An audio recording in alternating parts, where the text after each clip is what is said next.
pawns, which he can push right away with c5. This would be amazing if black accepts the exchange sacrifice and white gets all this counterplay. And this is going to win a piece, but it does get rid of all of white's pawns.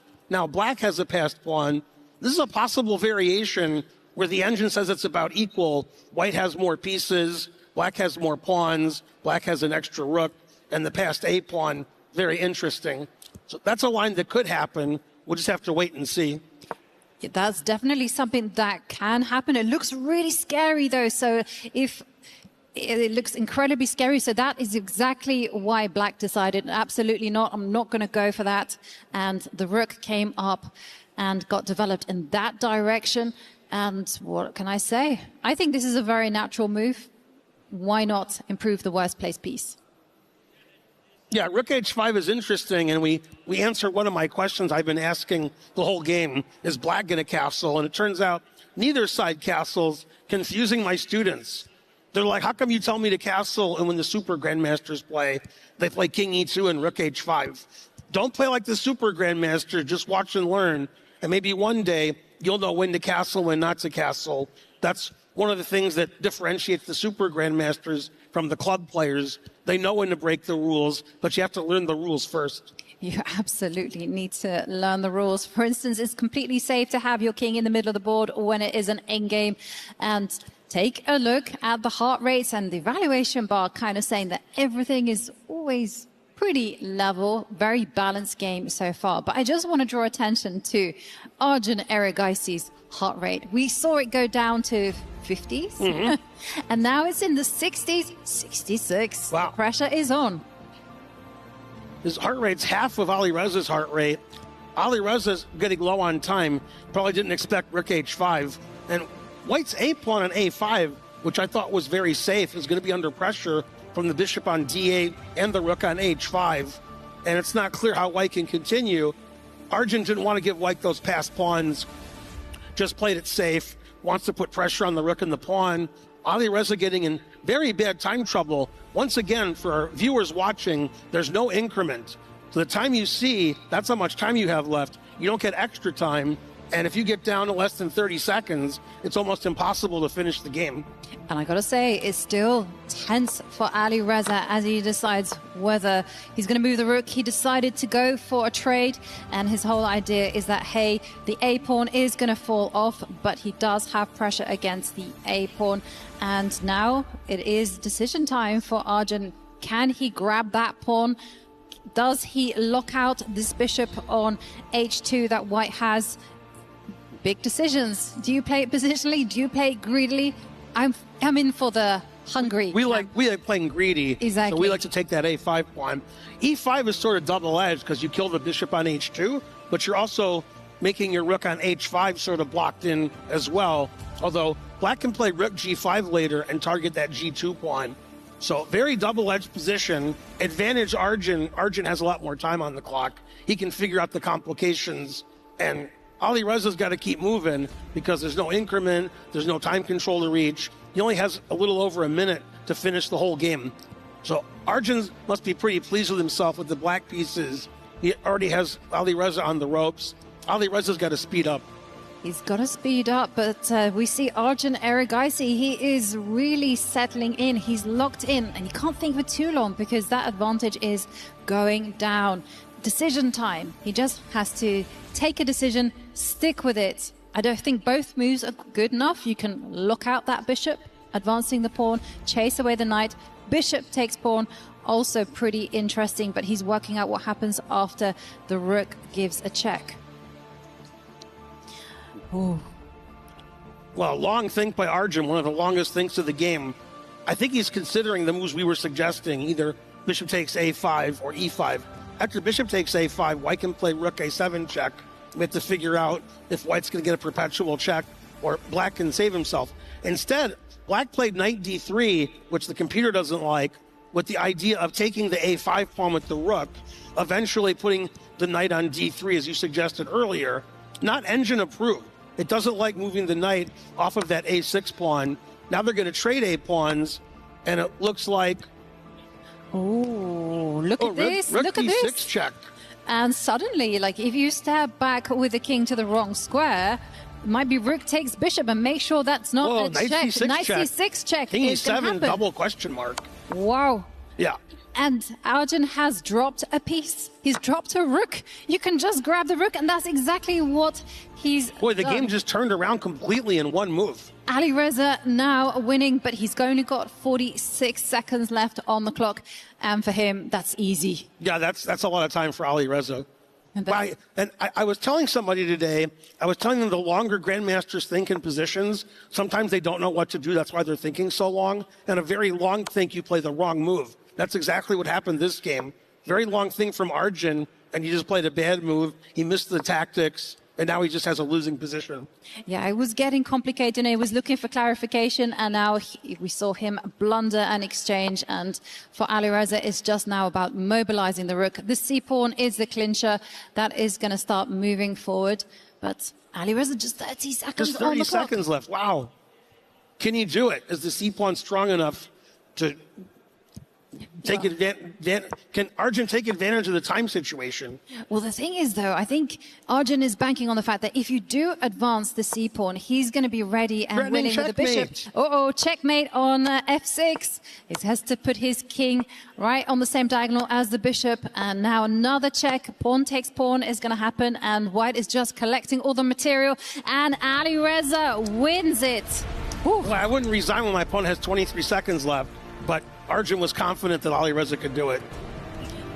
These guys are good, especially when there's no time on the clock. 23 seconds is like a Plenty lifetime. of time for Ali Reza. Absolutely. He is fast, one of the quickest players on the planet, and he's gotten off to a blistering start, winning with the white pieces against Arjun Erigaisi. Arjun, if he wants to take it to Armageddon, needs to strike back. Yeah, that was a tough loss for Arjun. He can fight back with the white pieces. Just as soon as Ali Reza got into very bad time trouble, Arjun started blundering. And what's funny was I was looking at his heart rate, and it wasn't really changing. When he was blundering material and he was obviously losing, he was still in the 60s. So he's a really calm, cool, and collected customer. Can Arjun force Armageddon, or is Ali Reza going to go through? Well, there is some history earlier on, because Ali Reza did play Wei Yi earlier on in the day, and there Ali Reza won the first game. Wei Yi did strike back to force the Armageddon.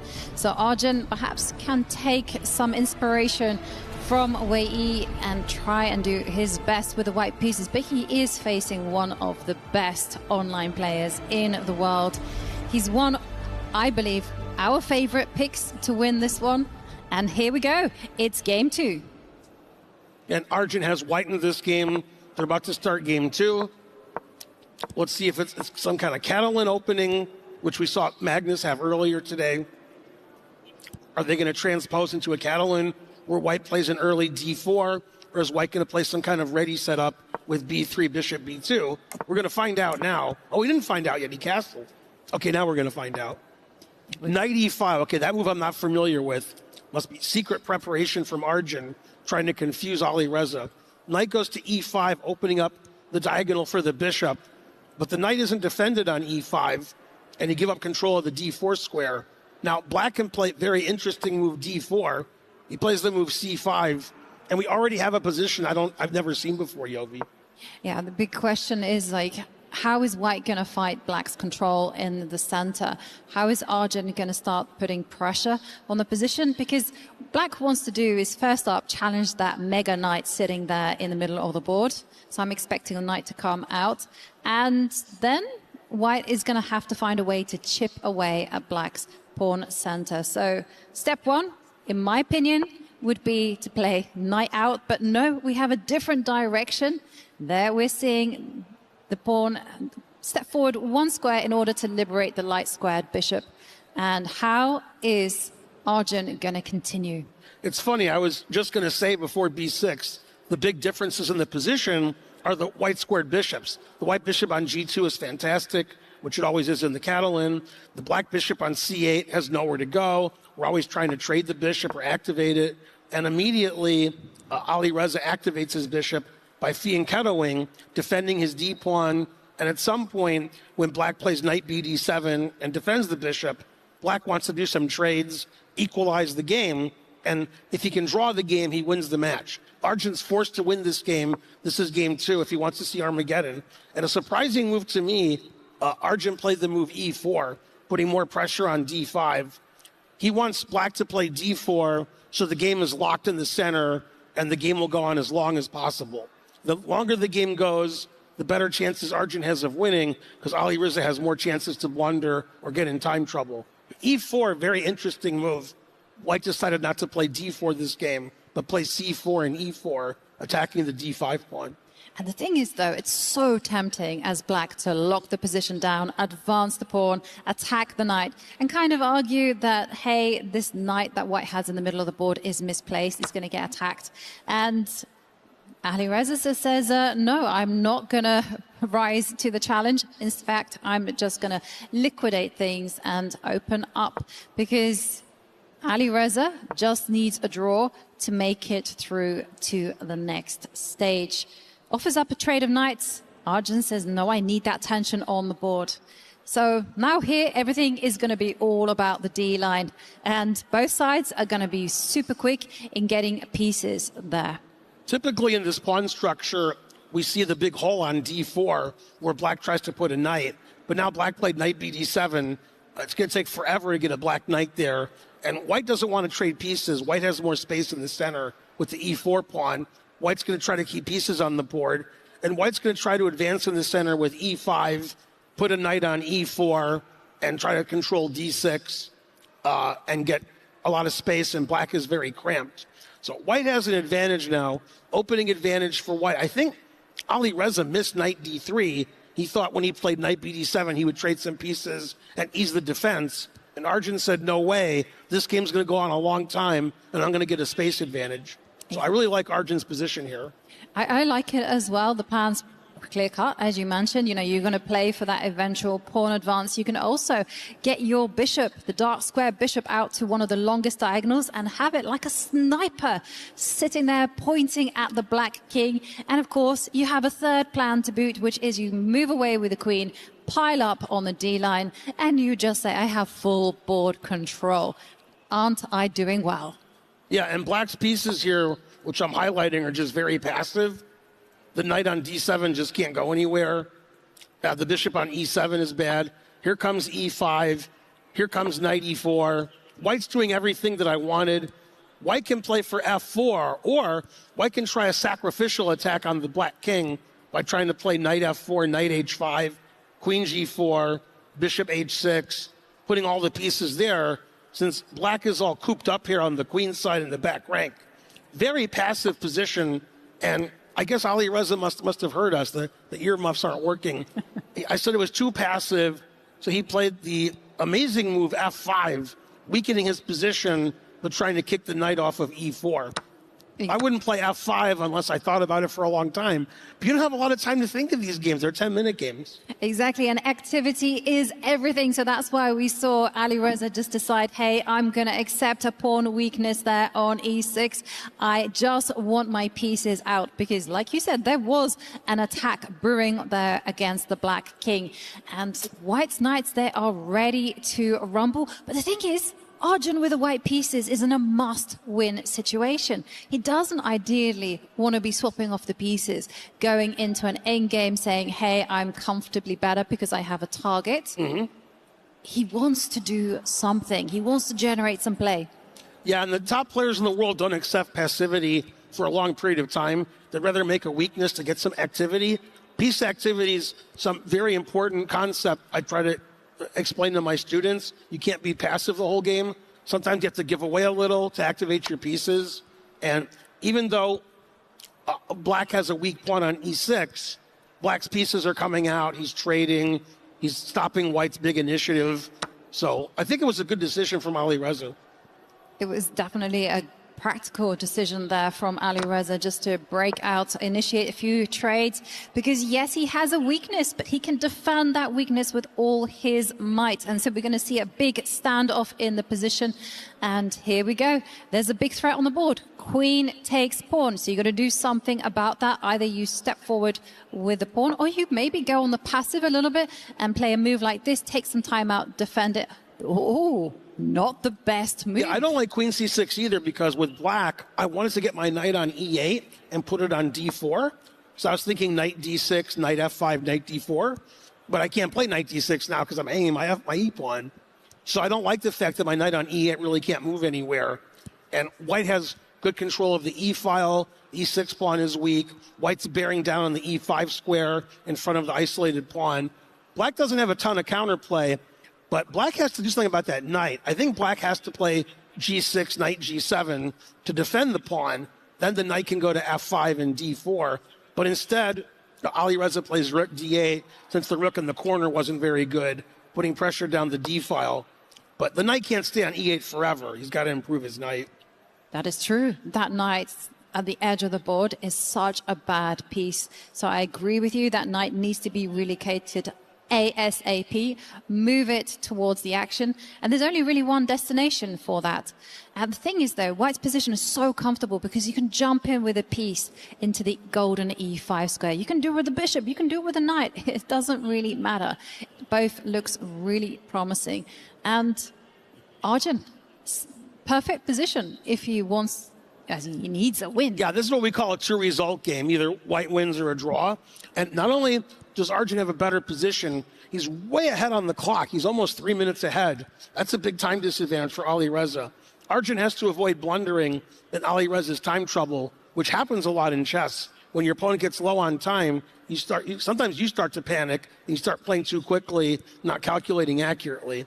And Firouzja wants to get some activity, plays bishop d4. The engine doesn't like it. Now at least the knight has the f6 square, because the knight on e8 really is terrible. And knight e5, very obvious move, putting the knight in the center. Engine, again, doesn't like it. Doesn't like what the players are doing. They seem like really obvious human moves to me. Bishop in the center, knight in the center. And Arjun kicks out the bishop with knight f3. Engine likes that move. And black's position looks very strange, except for the bishop on d4. I gotta say, I love that move as well. That was one strong bishop sitting there in the middle of the board. Get it out that square. So now, if you just step backwards, I mean, you've even got rook takes rook in the air. So this is why Alireza is like, you know what? I need to get active. I'm going to allow the knight to swap itself off for the bishop. But watch how Alireza is soon going to start leveling up once that clock starts ticking down. He's not like us mere mortals. Arjun took his one piece that wasn't attacking, the rook on f1, put it on e1, putting pressure on the e6 pawn. And at some point, white can try to get rid of the bishop by either taking it or playing bishop e5 and forcing a trade of black's best piece. Black gets the really inactive rook, rook e8, and he did take the bishop on d4. Alireza was ready for that. He recaptured immediately. Yeah, and this is a given, right? You had to prevent black from ever advancing a pawn onto this square. Improve that bishop. They thrive in the center. Look at it, pointing at the king. Bigger target there on the d4 pawn. So now Alireza has to get mobilized. And here I would be tempted to play a little bit solid, be a bit chicken, and go b3, get connect 3, not connect 4. No, I like b3. I was going to play rook d3, hanging my c pawn. But you suggested a move that helps me play rook d3, rook d1, putting pressure on d4. White should probably put his king on g2, so it's off the diagonal with the queen, just to get off the back rank.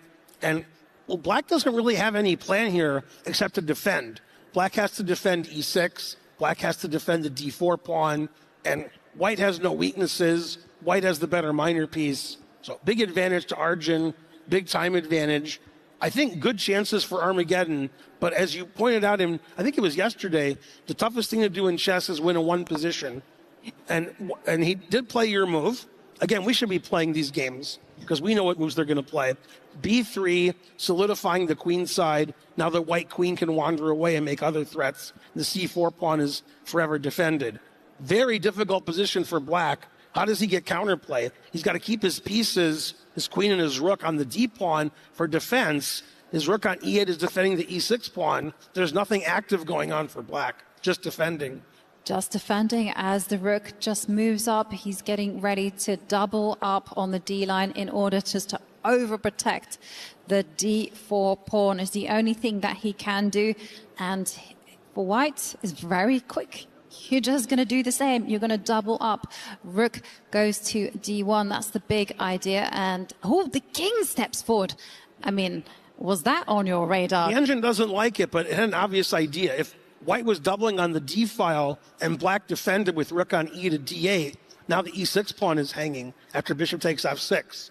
So somehow black is trying to keep it together by defending the E and D pawns with all of his pieces. It's not very aggressive. The engine doesn't like the king on F7. White has several ways to improve his position. Double rooks on the D line, king G2, H4, queen F3, and black doesn't really have much to do except wait for white to punish him.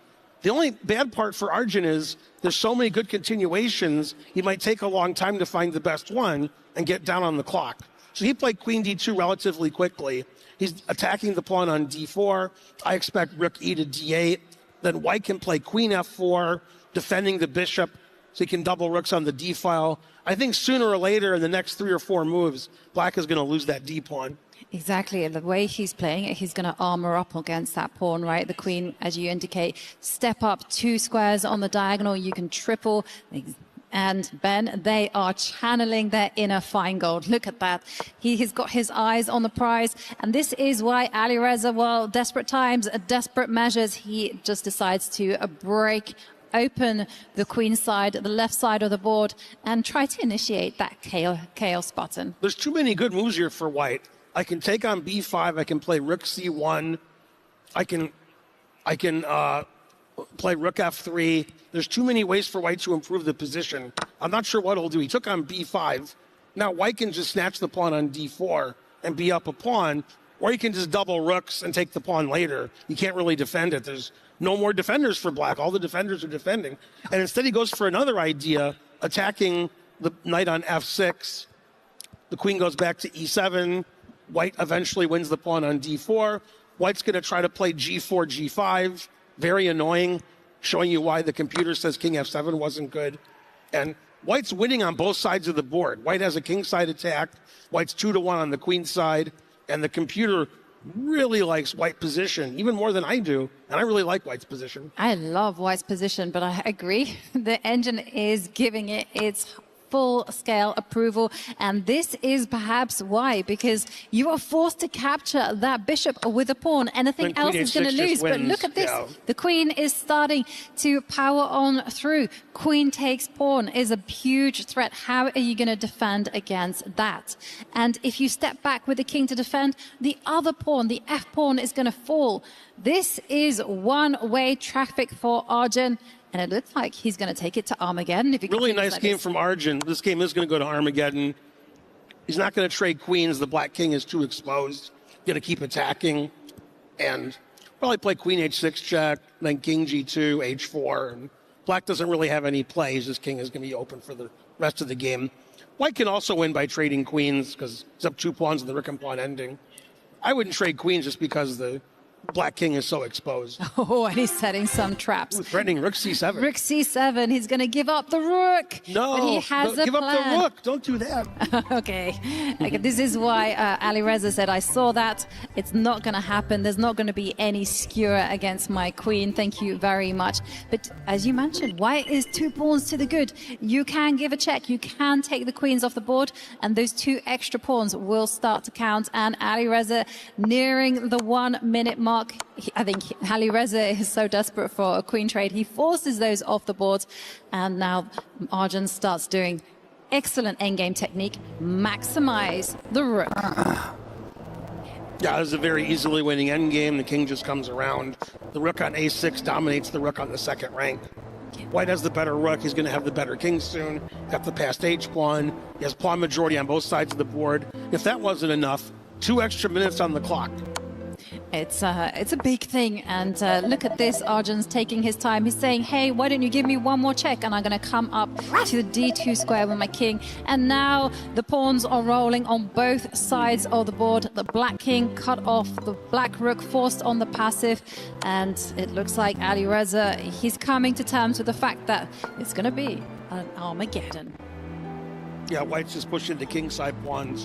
White's never playing king E3 to allow some counterplay with rook c3 and rook f3. That counterplay is not enough because white's going to take the a7 pawn. But why allow checks when you don't have to? You don't have to. And this is what you have to do in endgames. Go for another queen, and yet another pawn is going to fall off. And those two pawns, they're going to be escorting themselves. Exactly. One pawn is good. Two pawns are better. And here you can run with your king. The A pawn is also going to do an assist. You don't even need to do that. You can go forward with the B pawn. And here it comes. Well, Alireza is still being tricky, though. He's getting active with his king. Yeah, but there's tricky, then there's you have to give up. Yeah, a really nice win from Arjun to tie the matchup. Now they go in Armageddon. Who do you think is going to bid lower and try to get the black pieces, Yobi? What's your opinion? Well, we heard earlier on that Alireza bid 6 minutes and 50 seconds in his match against Wei Yi. If he does that again, that'll be lower than Arjun. That would be super lower. And I don't know, here we come. We are going to see this sealed bid for who wants to play black. I would say around about 8 minutes, 9 minutes is a very conservative bid. 7 minutes, I would say, already is quite an aggressive bid. And you're saying, I really want the black more aggressive pieces. than that, yeah. Yeah. And with the black pieces, you do get the draw odds. Lower time, though. Did we have Armageddon yesterday? This is our first Armageddon. This is our second Armageddon. That's our second Armageddon? Oh, what? 6 minutes? Oh, I can't even read what that says. 6:40. 40, yes. 6 minutes and 40 seconds. Whoa. He really wants to have black. What has Arjun bid? Probably more than that. Yeah. Looks like Alireza is going to get black. I can't imagine Arjun bidding less than that. That's small handwriting. Yeah, 7 something. 7 minutes and 50 seconds. Yeah. Not even close to 6 minutes and 40 seconds. Well, Alireza's strategy worked out well against Wei Yi. Will it also work out against Arjun Erigaisi? Well, that's a big time advantage, but we know Alireza, he is fast, he is good. That was a must-win game for Arjun. He was up to the task. We have our Armageddon today that we're waiting for. I wasn't sure who the favorite was this match. I still don't know who the favorite was. And I'm still surprised that Alireza bid so low. It's tough to have black in such a big time disadvantage, especially in a match that had 2 decisive games. We haven't seen any draws. If there were 2 draws, it would make sense to have black and get draw odds, but 2 decisive games where white won both games, I'm not sure I would have bid so low. Well, we'll see whether Alireza's risky strategy will pay off. Arjun has the white pieces. He just won a game with that color. Will Arjun do exactly the same as he did in game 2? Will he go for some kind of Reti format with the knight coming out and putting the pressure in the center, or will he do something different? Yeah, only time will tell. I think we're going to see a different kind of game. Alireza didn't get a good position out of the opening. Is very passive. He gets a last shot with f5, giving himself a weak pawn. Never really recovered. Time situation was bad. Positionally was bad. Too passive. Alireza has to play more aggressively in the opening to make sure he can try to equalize rather than be passive the whole game. But remember, Arjun with the white pieces is in a must-win scenario. Now, there are 2 ways to approach this. A, you go on the aggressive immediately. You just don't give your opponent any rest. The second one is a lot more shrewder. It's all about playing that slow game. And you're just saying to your opponent, hey, I'm going to go for something very controlled, very tense, and I'm going to force you to burn that time on the clock, and I'm going to use our old friend, the clock, to flag you. You can see Alireza is very upset about the last game. His heart rate's already really high, more than twice Arjun's heart rate. Arjun obviously very happy he won the must-win game. Alireza's been shaking his head and very upset about the last game, knowing that he had a 1-0 lead. He didn't really play well that game. That wasn't his best game. He wants to show his best this game. This is a must-win game. And Alireza has draw odds. He has the time disadvantage. He did it on himself. He made the crazy low bid. So we're going to see if it works out for him. And they're about to start the Armageddon game any second now. Exactly. And you spoke there about emotion, Ben. And one of the things about chess is that it's good to play with a little bit of emotion, but not too much. Not too much is going to provoke you to make irrational decisions. But just enough is going to give you a little bit of venom, a little bit of motivation to bring out your inner beast. And we are going to see exactly the same. The knights come out, and it's a different approach here. We're seeing E6, and it's going to be challenge in the center. Yeah, some kind of Tarrasch Queen's Gambit. This was popular in the 1980s, very popularized by Garry Kasparov. This line I haven't seen before. Bishop C5, Bishop E4, Queen to D3. Both players are playing very quickly. This is not the theory that they were playing in the 80s when Karpov was playing Kasparov, his World Championship matches. The Tarrasch theory has changed a lot the last few years. Black is often willing to sacrifice the D-pawn to get really active play. So I like this way of Alireza playing better than the last game, which is too passive. Even though Black has an isolated pawn, the bishop on C8 can really get going, and Black can get active play with the bishop coming either to F5 or G4. And I gotta say, Black has to go all in with the activity, because not only has he saddled himself with a weak pawn in the middle, also he's given his opponent the bishop pair, and the bishops are such a powerful force. You know, they are long-range pieces, and this is an open position. So now, big decision here for Alireza. Does he take that pawn that is up for grabs? I'm hungry today, so I'm gonna say yes. What do you say, Ben? Yeah, I think he's going to either take the pawn on E2 or play D4, and then get rid of the pawn on D5 so it's not hanging. Another way to play is Bishop G4, putting additional pressure. He did play D4. That was actually my preference because I didn't want to lose my pawn on D5, and I didn't want my pawn structure on the king side to get messed up. That blocks the queen from the F6 knight. So Black has a very active position. White has the two bishops, and at some point in the next 3 or 4 moves, I'm a little bit worried that Alireza is going to lose his D-pawn, which is what happened last game. So this time he has more counterplay with the rook on E8 and the bishop on C8 not being blocked. Yeah. And big decision though for Arjun is like where to put the queen. I mean, you could have slid her over to the right side, but I thought this one was the most natural move. And the big question though is, once you start asking questions to White's dark square bishop, as Alireza is doing, like where's it going to go? And it was forced to trade itself off. And the pawn in the middle for Black, is that a strength? Is that a weakness? And I got to say one thing, that Black is going to argue it's a strength because it's going to make its counterpart on E2 a weakness. This actually reminds me of the games I was talking about earlier from the 80s and 90s between Karpov and Kasparov. Kasparov was playing very actively, often sacrificing a pawn, and Karpov was playing positionally, trying to get something like knight c5, get a nice stranglehold on the position, take over the white squares. But what I said before the game, this is exactly what I wanted Alireza to do. Play active, not have a passive position, and draw from a position of strength, not one from weakness. So I really like what Alireza is doing. His pieces make a lot of sense to me now. Pawn on d4 isn't getting captured anytime soon, and this is going to be a long game where White's going to try to squeeze, but Alireza has an active position.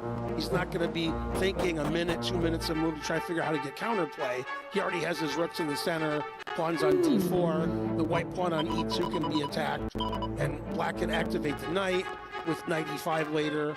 So I think Alireza is doing fine this game, and just has to make sure with his really wild bid of 640 he doesn't get into time trouble anytime soon. Well, it's a very real prospect that he's going to get in trouble with the clock, because he is trailing by quite a bit. But Arjun, just thinking, what is he considering? Is he, I mean, for me, it's a natural to drop back with the knight. You know, knights make fabulous blockaders, and just try to hold that position here and just wait for Black to run out of active options. That's what I would be advocating for.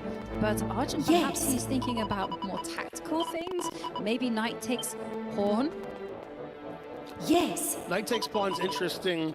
Knight d3 is interesting, and he's also thinking about giving up his beautiful bishop with bishop takes c6 to destroy black's pawn structure and isolate those pawns. White has a really interesting decision here because each move is completely different, and he plays another move, a4, at knight e5, the move I suggested earlier.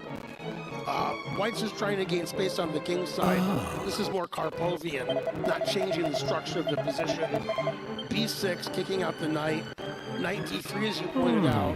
And eventually, what Arjun is hoping is he'll win that d4 pawn in the next 10 to 20 moves and be a pawn up and have winning chances. But look how active black's pieces are. This is exactly what I was hoping for, was getting the active pieces, attacking d3 and e2, the rooks in the center. Rez is doing exactly what I wanted him to do before the game. Well, he's listening to your advice and he's doing it superbly as we see the bishop there on the edge of the board, but it is supporting a knight jumping in to attack the queen. So Arjun decides, hey, you know what? Thanks. The position is still tense. I can still wait it out. The h-pawn just depriving the knight of some squares. But then how is white going to continue? This is the big problem. I guess you just have to wait it out. The game is turning in Ali Rez's favor the last few moves. Black has really got rid of all of his passivity. White played a4, a5, knight d3, which didn't really give him anything. The d4 pawn, I'm guessing, is never going to be lost. It's just defended and not attacked. Black has tremendous counterplay with all of his pieces attacking e2. Bishop on b5 is excellent. I don't see any advantage here for white at all. If anything, I think I'd rather have black, since white's rooks seem very ineffective to me. There is no infiltration point here for white at all. So I guess you just have to wait. But the big question is, how is Ali Reza going to improve? Is he going to go for the attack? Well, we have a question answered. It's going to be trading off the queens, offering up a queen trade. And Arjun says, no, I do not want that one at all. He's still kind of harboring hopes that with a queen trade, he can pile up against the weak d-pawn.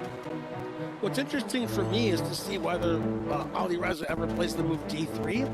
And if he does play d3, which he did, okay, so to answer my question, is Arjun going to take that and go into the really boring symmetrical position, or the double-edged e3, giving black that passed pawn, and white hopes to blockade and win the pawn later? Well, remember, Arjun has to win. This is Armageddon, and there's no other option. A draw is as good as a loss for Arjun. Yeah, so he's playing the more double-edged move. Exactly. He has to go all in here. And now Ali Reza is saying, that is one strong pawn you've given me. So you can't really go rook takes rook, because that is just conceding too much to black. So I think you have to go all in on passive. Just double up on the D line and just somehow maneuver your bishop round so that there's maximum pressure against the D3 pawn. Yeah, you can play bishop g2 to f1, or you play bishop e4 where rook c3 is going to happen, or rook c4. Yeah, but you know here, if you move the king, there is no threat of bishop takes pawn. Because at the minute... something like king f8. Yeah, exactly. Some nonsense move. Because white is relying on bishop takes pawn, and after rook coming and stepping up, setting up a pin, there might be some checks, but no, that's all irrelevant, because Ali Reza there advancing in with the rook. He wants to slide his rook over to the B line and start snaffling up. I'm definitely taking black here if I had to pick a side. And not only that, even though Ali Reza started with a big time advantage, which surprised me a little bit, he's catching up. And Arjun just has to play for tricks. Arjun's going to move his bishop off of e4, play e4, and move the king up to e3. And, I mean, the b pawn on b4 is pretty weak. So the rook and pawn endings are all going to be drawn. So it's very difficult for Arjun to win this position. There's really no winning plan. And he just has to hope that Ali Reza gets into bad time trouble and blunders. Yeah, but Ali Reza under 3 minutes, and the position, as you can see, is clarifying pretty quickly. And this means one thing, that Ali Reza is going to have to find some moves with speed, and that's exactly what he's capable of doing. I gotta say that in this rook and pawn endgame, I'm gonna prefer just a minimal amount white, because the pawn advantage on the right side of the board is easier to mobilize, and you've got to be careful when you're playing with this isolated pawn. You don't saddle yourself with a weak rook, a passive rook, and here this is exactly endgame perfect technique. Get your rook behind those pass pawns. Yeah, black played h5 early, which was excellent, trying to stop white from advancing those pawns without trading. This position's a draw, and if this was a slow game and the game was in the middle of a round-robin tournament, they'd probably agree to a draw. But black has draw odds, and this is a game where both sides have 3 or 4 minutes.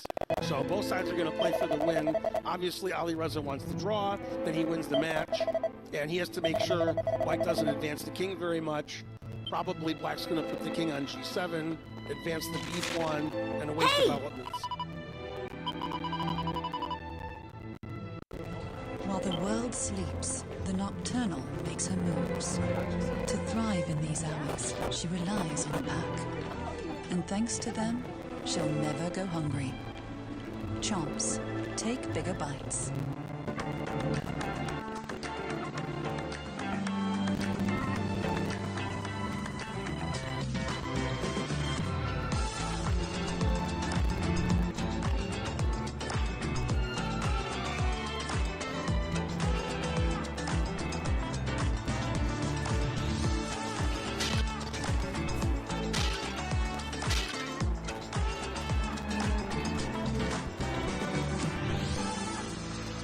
Play e4 and f5 and try to get an advantage over on the king side. Again, the engine just says it's completely equal because engine's not blundering. But with the time situation, either side can blunder. Both sides have very little time on the clock. Obviously, Alireza has less time because of the bidding. Arjun still has some winning chances, but Alireza's going to have to blunder to lose this game. He's just playing rook b2, rook b1, awaiting developments. And white's only plan is to push those king side pawns. White doesn't want to trade all the pawns off, then you can't win. So he's going to try something else. Well, he drops his king back, perhaps threatening to keep an eye on the pawn and try to win it with the king. But here, the king just centralizes. The rook gets back to defend its asset. And again, Arjun has to come up with a new idea. Eventually, he's going to have to start advancing his own pawns. But that's going to expose his king to checks. Yeah, black is just playing rook b2, rook b1, and asking white, what are you going to do? And so far, white isn't doing anything. White is moving the king around, trying to await developments. For some reason, Alireza's having a big think here. Doesn't really have time for that. Okay, and he changed his mind. Instead of playing rook b2, rook b1, he's playing the move b2, threatening rook e1 with an immediate draw. b2 against 2. Yeah, you know, I think this is absolutely fine, but he's going to have to wait now with his king. And this does allow the white king in the right moment to start to infiltrate with the king coming into f6. So it's okay. Black is completely fine. But now there's a little room for error. Yeah, and the reason he played b2 was he's stopping white from playing f5. Because once I take on f5, the shelter for the white king is going to allow a rook check. And so if white doesn't play f5, it's hard to have any good winning plan here. King f6, rook f1 is an immediate draw. Yeah, it is. But eventually, this is exactly what Arjun will have to do, as Alireza is under the minute, and this is completely even. But for Alireza, he is playing with draw odds. A draw is sufficient to get him through to the playoffs tomorrow. So Arjun tries moving the rook up, and the king is simply going to shuffle. It's going to be all about waiting with that monarch. Well, it's going to be a repetition soon. The computer's going to claim a draw streak if they keep doing this.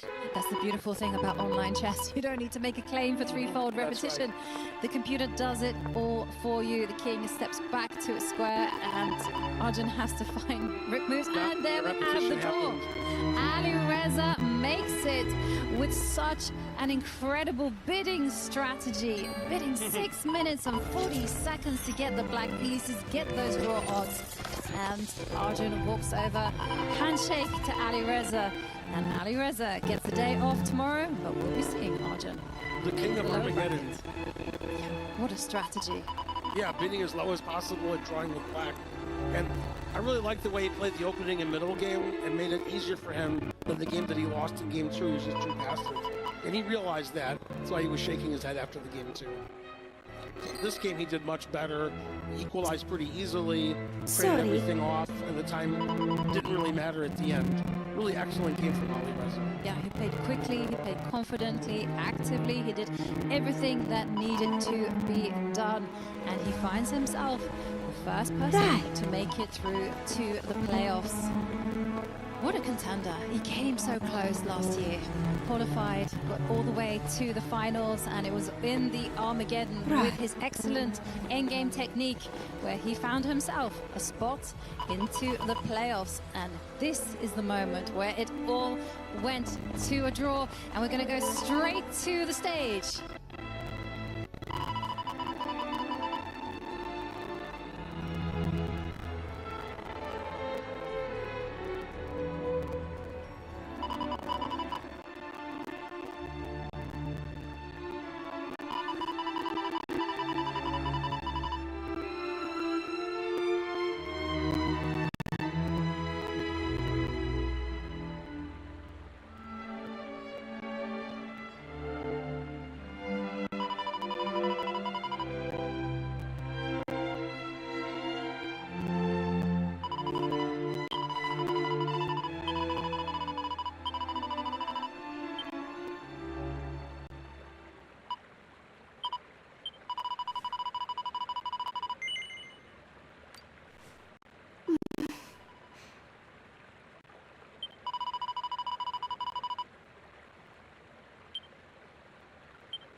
Okay.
Now.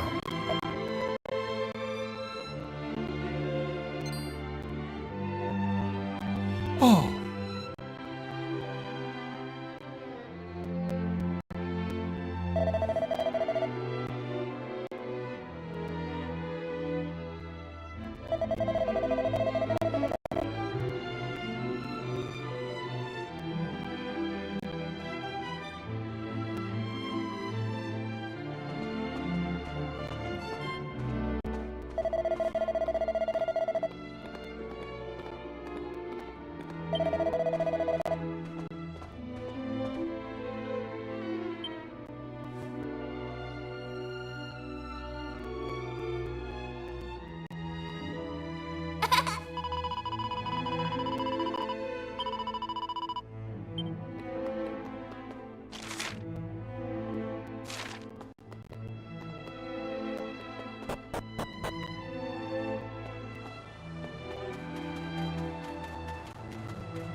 Indeed.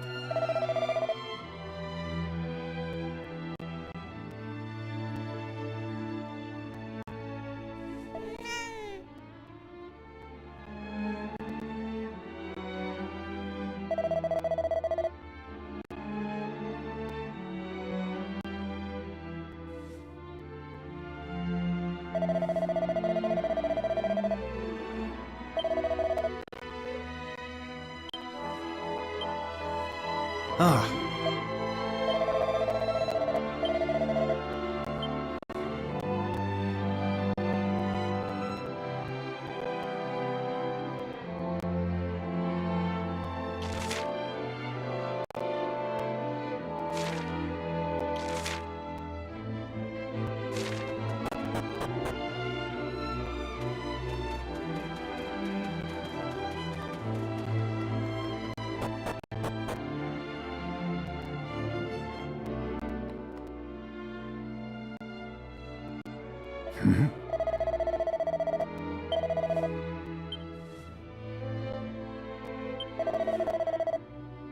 Right.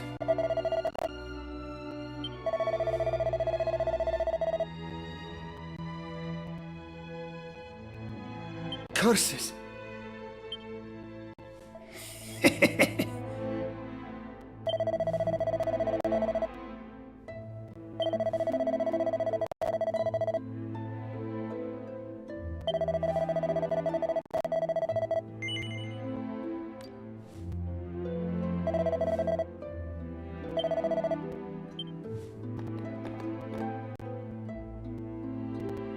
I say.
Ah.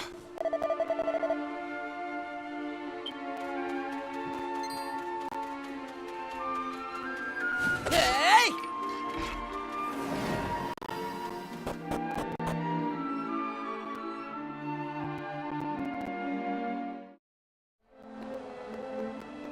Hey!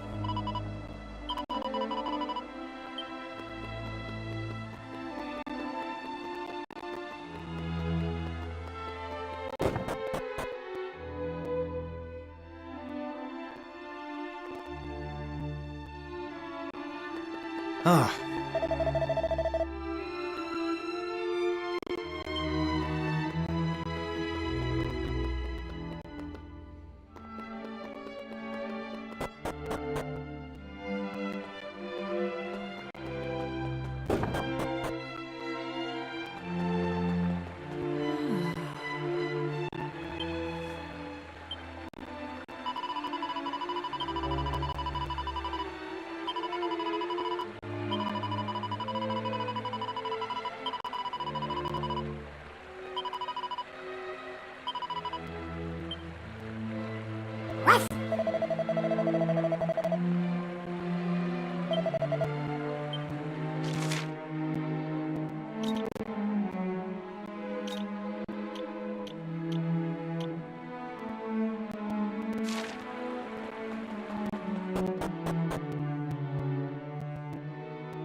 Ah.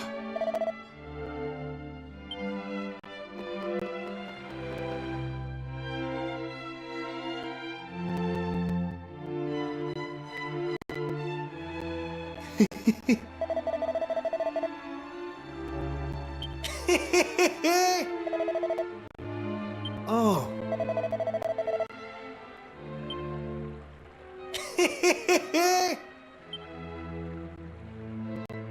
Oh.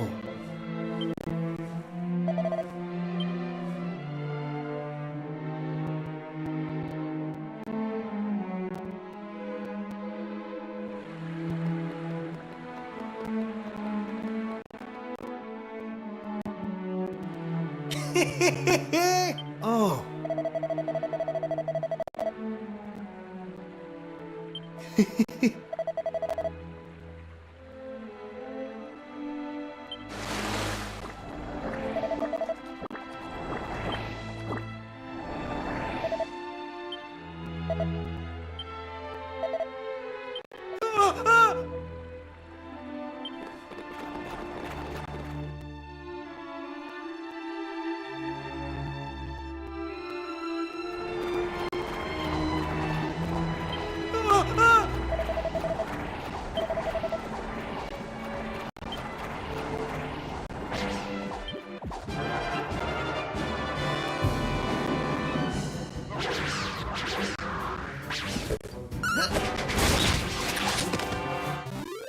Good. Let's move.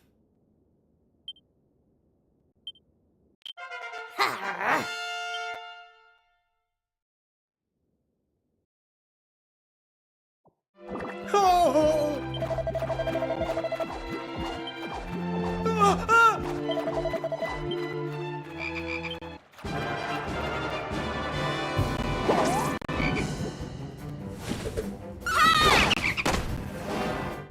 All in a day's work.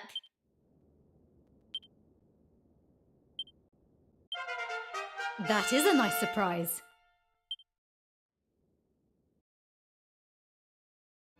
Ah!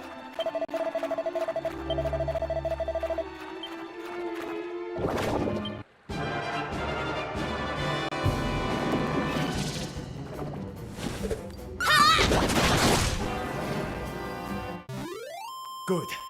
Let's move.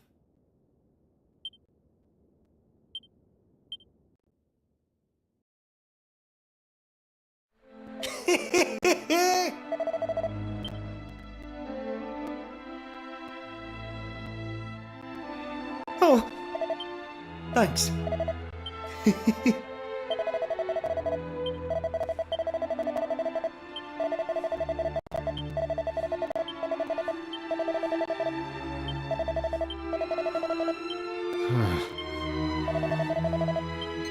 Oh!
Well,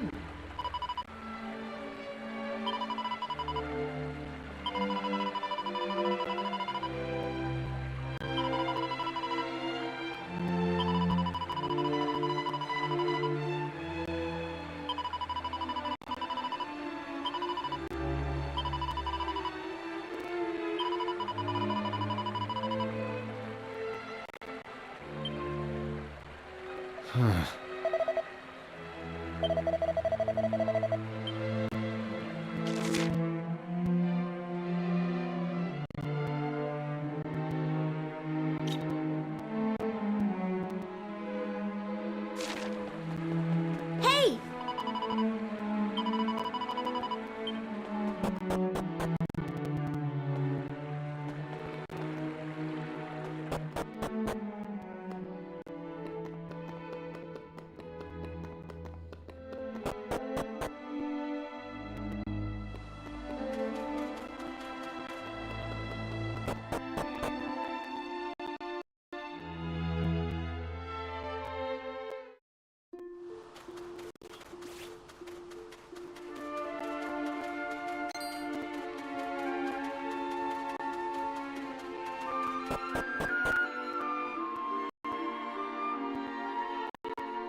Ah.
Ah.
Ah.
Ah.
Good.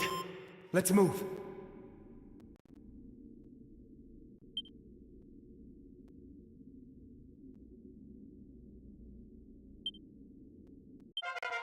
I feel great.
Ah.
Ah.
Oh!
Ah.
Thanks.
Oh.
We did it!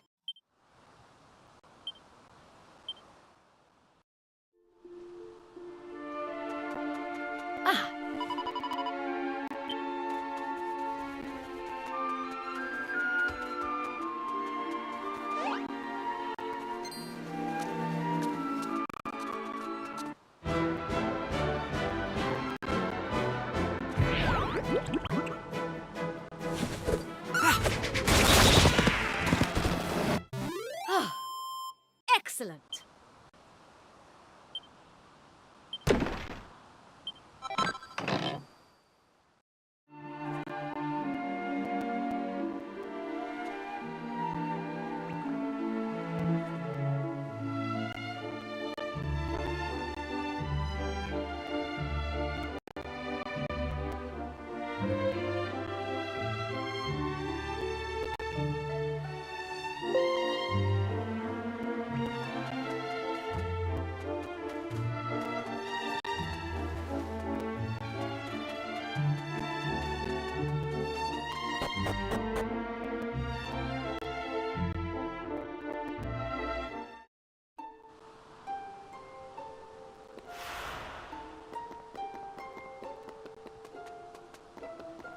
Huh?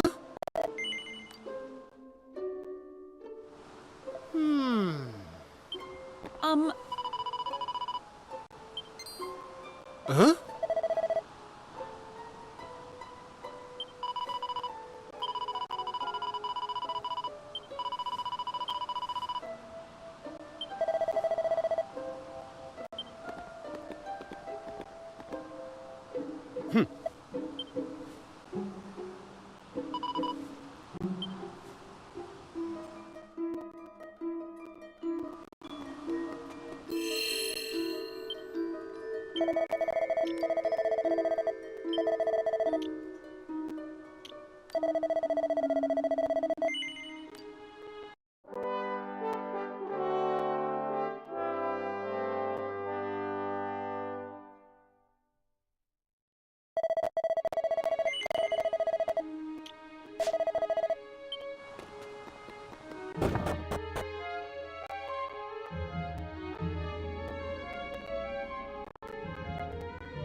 Hey!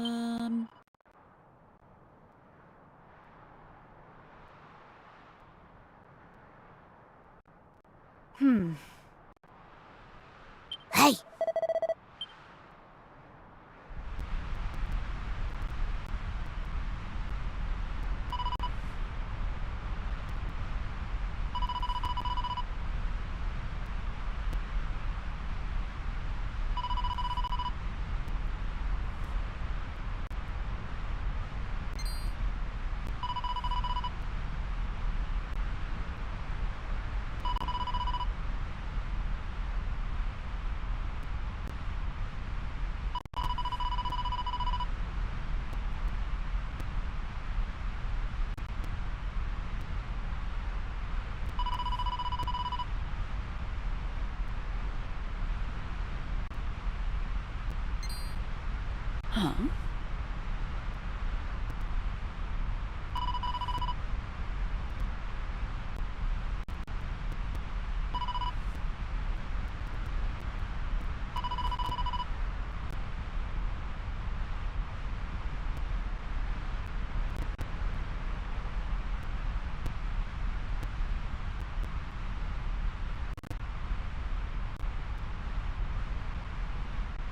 Well,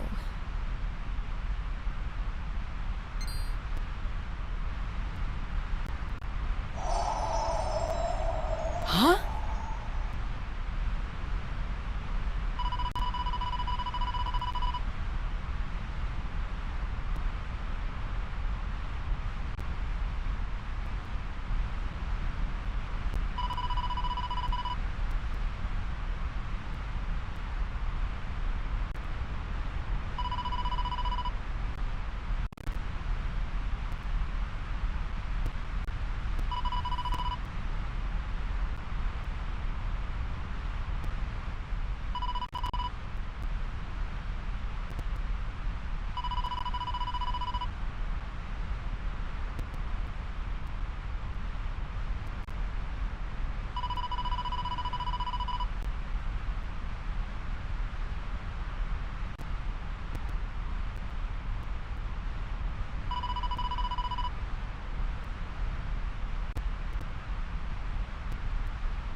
Oh!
Yes.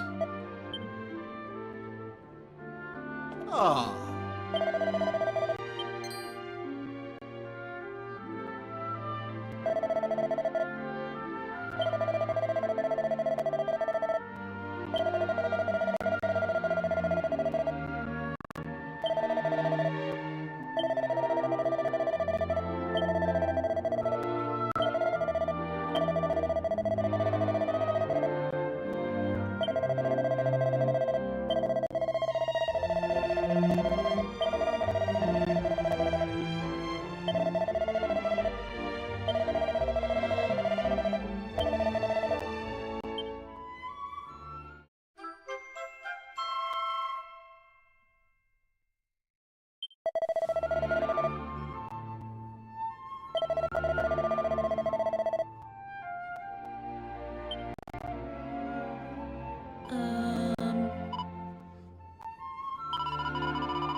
Oh, Ah.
Right. Here I come.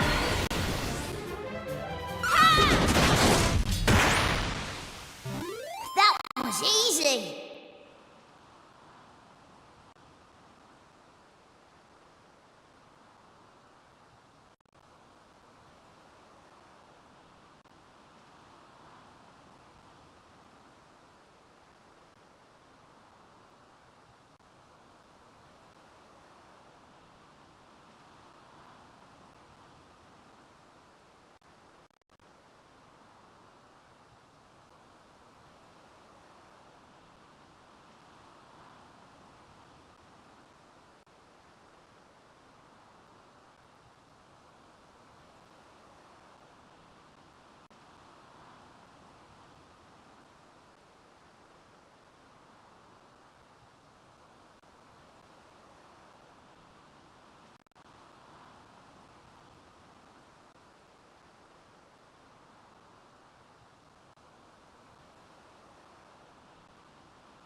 Ah.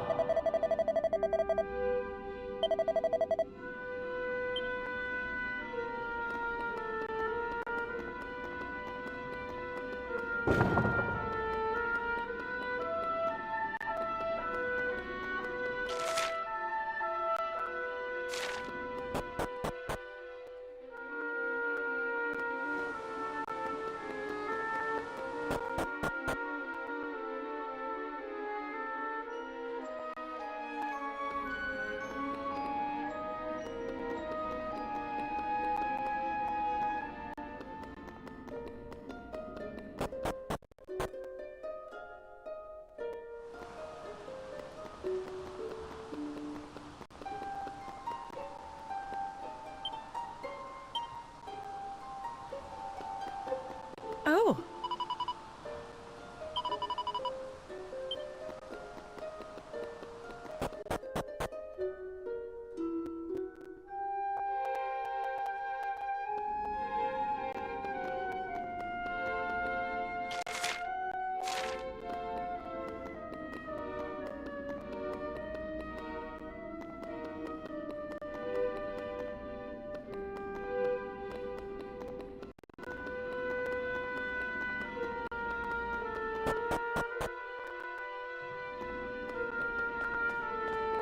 Thanks.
Oh.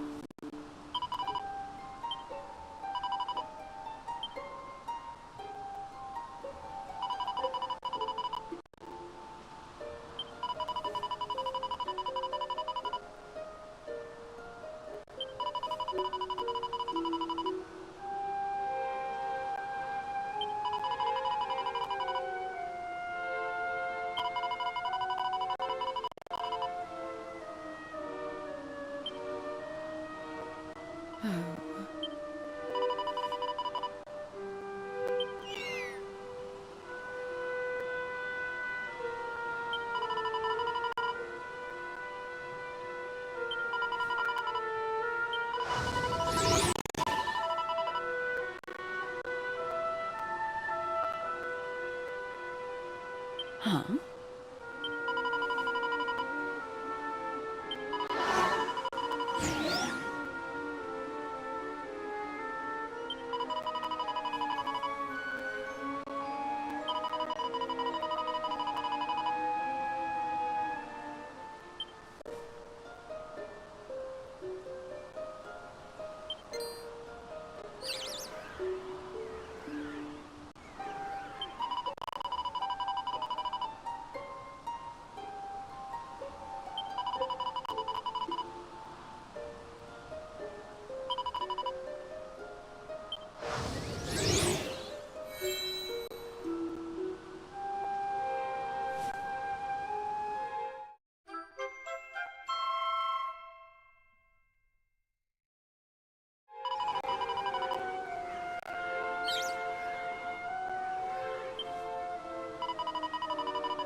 Oh.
Hey.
Oh.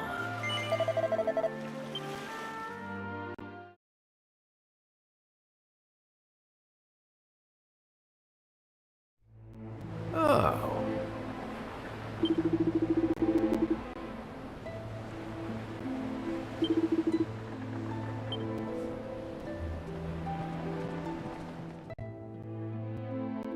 All right.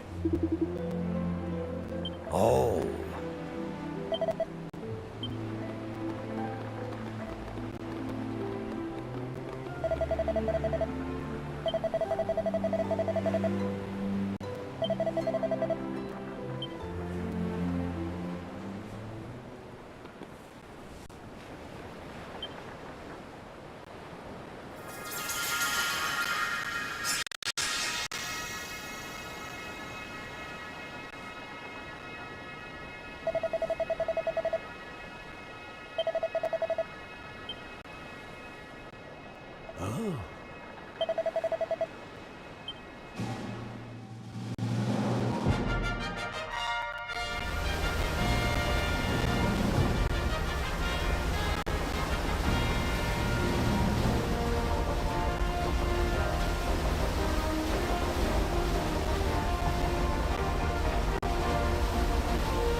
I am the water spirit. For centuries have I watched over you. Watched and waited for this day, when your light would shine upon me at last. We sleep no longer. Fire, air, wind and water. You have succeeded in your task.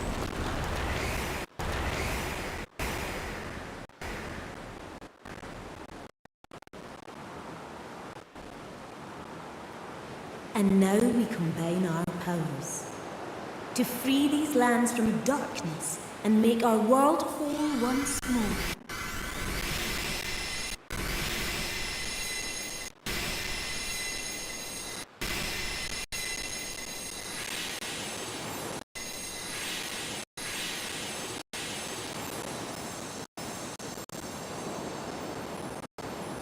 The lands that were once plunged into darkness have now been restored. But our work, and yours, is not yet done. We must ask the Almighty why He would condemn our lands to banishment. Before we depart, however, a gift. This is my amulet. I dare say it rather becomes you. Now come, we spirits will show you the way.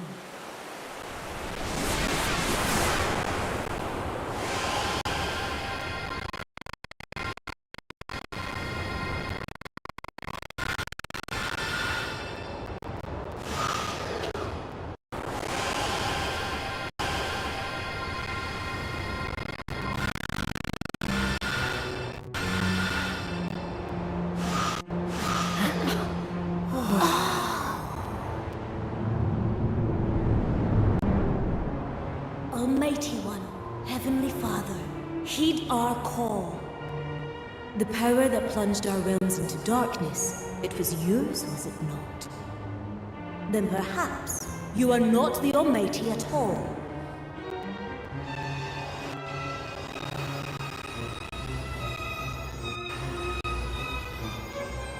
So it is you who dare disturb me with such blasphemies. You will regret your words. I am the Almighty. I am the one true God. Only I can answer the prayers of humankind. Only I can bring joy and prosperity. Your kind are no longer wanted or needed. It is better that you were disposed of. Do not resist your fate. There is nothing to fear. You need only embrace the darkness once more. How dare you? How dare you defy the Almighty?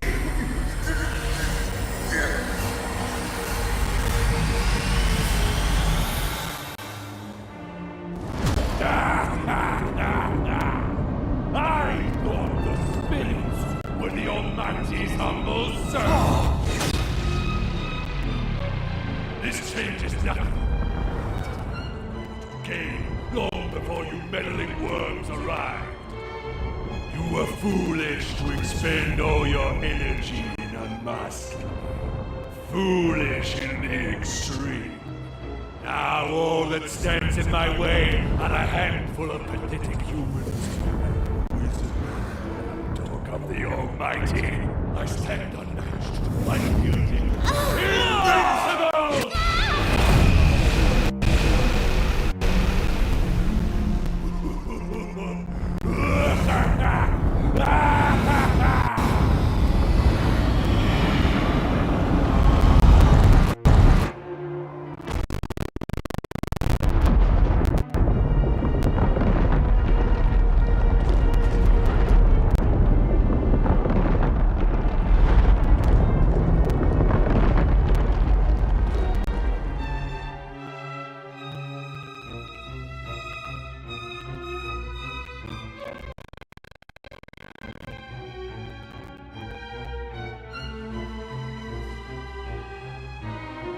What's this?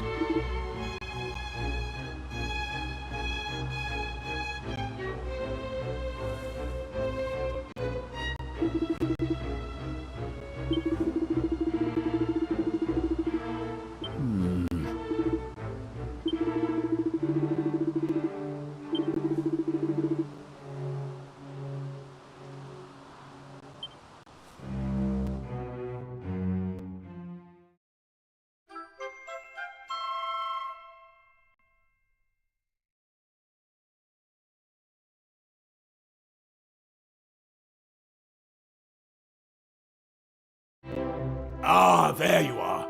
I have been expecting you. It seems we are to have no respite. No sooner had we begun to celebrate our return from the darkness than the Almighty was revealed to be the Demon King in disguise. I take it you had a hand in the uncovering of this great betrayal? I suspected as much. You have saved us once again. Truly, we owe you and your companions a debt beyond measuring. But we must call on your aid one last time. Please, I ask you not only as a monarch, but as a citizen of a world in terror. You must rid us of the Demon King once and for all. Only when this supreme evil has been defeated may peace truly return.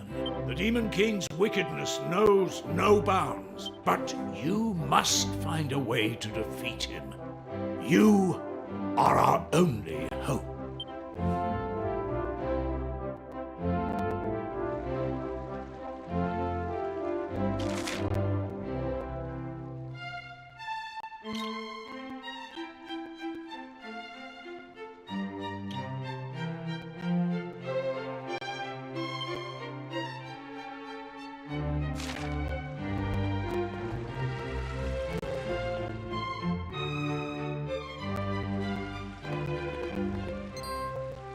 Slow me down, lad. Ye couldn't have timed it better. There's something I need to discuss with you and King Donald. Follow me.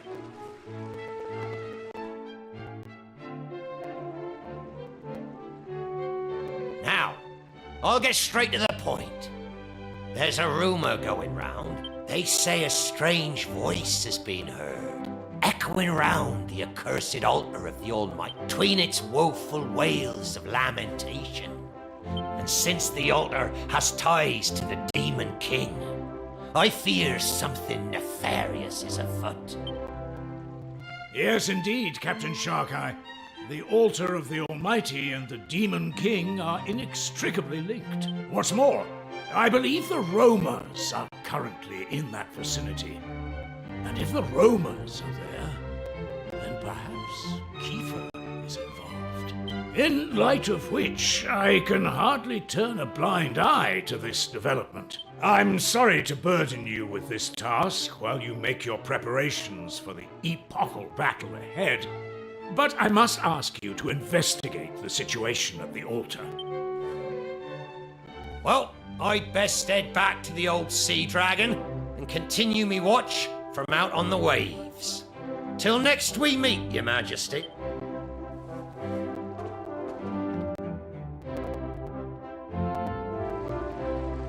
Hey!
All right.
Oh.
Ah, the way forth is open. It was almost too easy. And the altar appeareth to be unchanged from our last visit.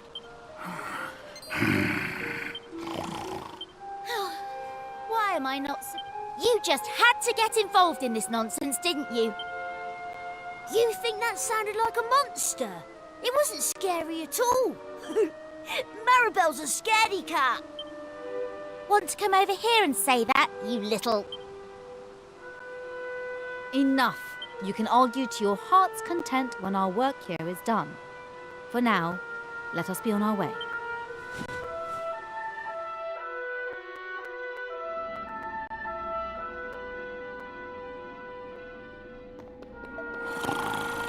Okay, so...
for lunch already? I told you, there's nothing to be scared of. Hey, old fella, what you doing in a place like this? I was, what am I doing here? Speak, venerable sir. Are you in the employ of the Demon King? What? We're having wings! Well, they're not my favorite, but I am famished. Give me strength. Right, I'd say our work here is done. It was lovely meeting you, but we've got to run. Take care up there, okay? Wait a moment. Chosen ones. In my prolonged slumber, I have forgotten much of what I knew. But one memory remains. I am the craftsman. The one who crafted the stone tablets you collect. What? You made those? Yes. I was ordered to do so by my master, just before I entered into my sleep. I was to give the ultimate tablet to the chosen ones, those brave enough to break the seal upon the Shrine of Mysteries.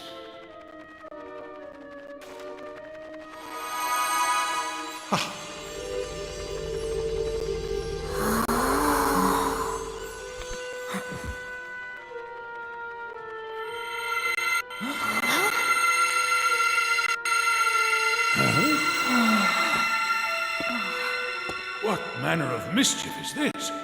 I must admit that I myself have forgotten what to do with this, but perhaps you have an inkling? Go ahead.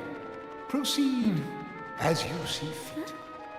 Memories are beautiful because they can never change. Wouldn't you agree, son of Pollock? I'm so very, very tired. I must return to my slumber.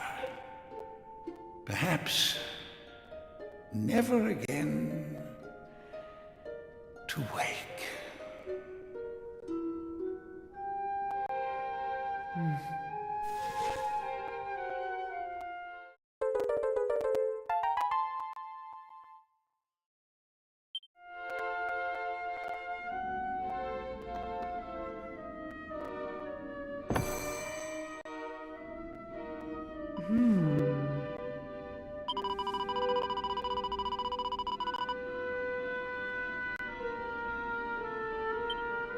Forgive me.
No!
Oh.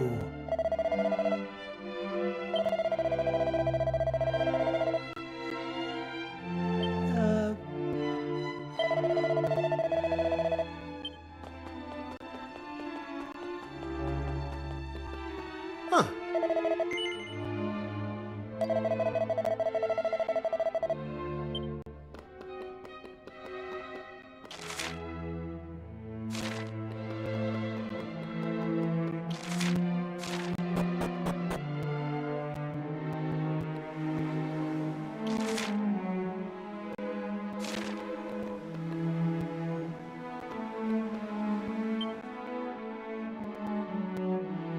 Stop right there. Explain yourselves. What are you doing here? What do you mean? We were just passing through. Oh, just passing through, were you? You're telling me a bunch of kids managed to fight their way here through these monster-ridden lands? Now, they're only children. There's no need for the third degree. Martial law? Yes, sir. My apologies. With all that has happened recently, our soldiers are all spoiling for a fight. Please excuse them. Now that you mention it, there's definitely an atmosphere around here. Quite. Now, this isn't something I would normally divulge to children like you, but I feel you're owed an explanation. The castle was raided a few days ago by a vicious gang of bandits. We suffered tremendous casualties. Soldiers, innocent civilians, even our poor young king, all slain by the hand of the vicious fiend known as the Blood-Red Brigand. We managed to capture him upon the night of his rampage. He's been taken into the wilderness up north for elemental exposure. His deeds will never be forgiven. He will pay the ultimate price for his crime. Allow me a question, if you would. If he were to come at you, sword in hand, would you defend yourself? That's the spirit. I like your gumption, lad. I should say, elemental exposure is a public spectacle, and you're very welcome to attend. Though you will have to make the journey to the northern wilds to do so. Remember, though, the brigand is a demon in human flesh. He will show no mercy even to children. Take the utmost caution around him.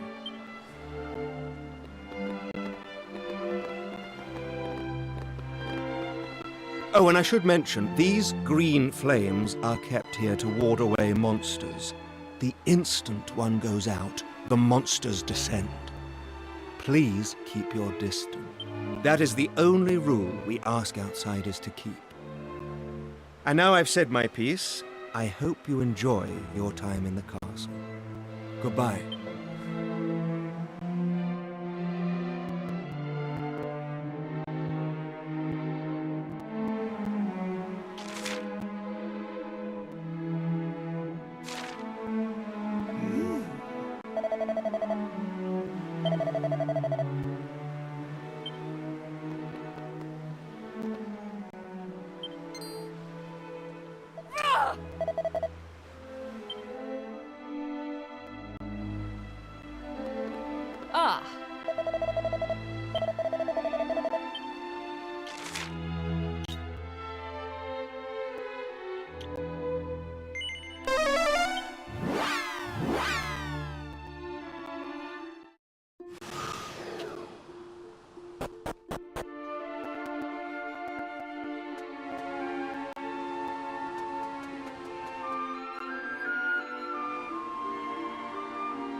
My life was flashing before my eyes there. Long time no see, my dear old friend.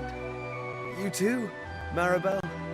As for... Wait a minute. It is Kiefer! Wow! I'm so happy to see you again. Me too, Ruff, me too. It's funny. I had an inkling something miraculous like this might happen. Before we all get carried away here, aren't we forgetting something important? If you're the Blood Red Brigand, doesn't that mean you're the one who attacked Rucker Castle? I know you were sheltered and selfish and a spoilt little prince, but still, the Kiefer we knew never would have hurt anyone. What's going on? I can't deny it. I was the one who attacked the castle. But I had my reasons. Listen, you trust me, don't you?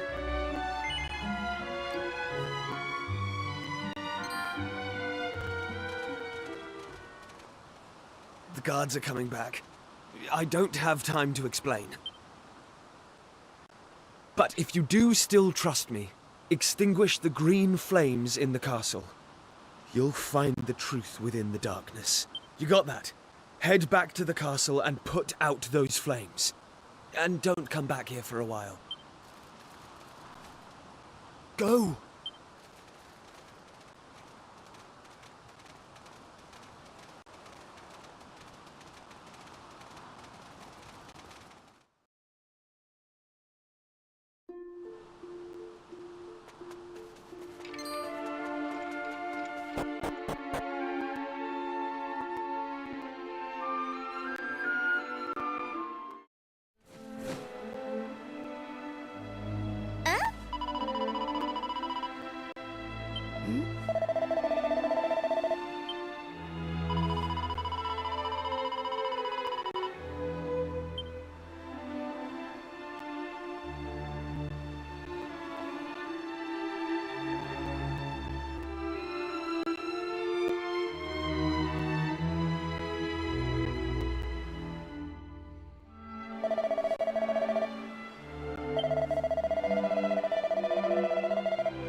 Huh?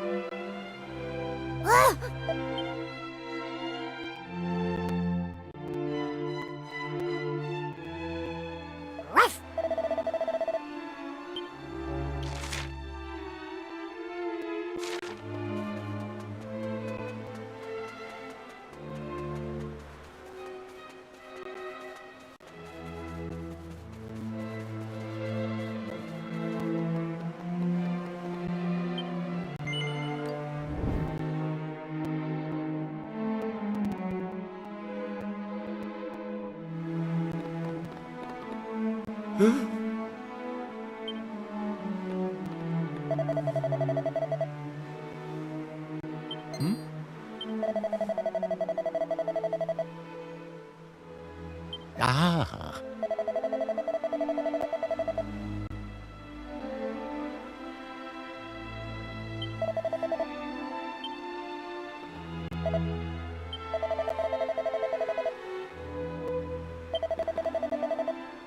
Yeah.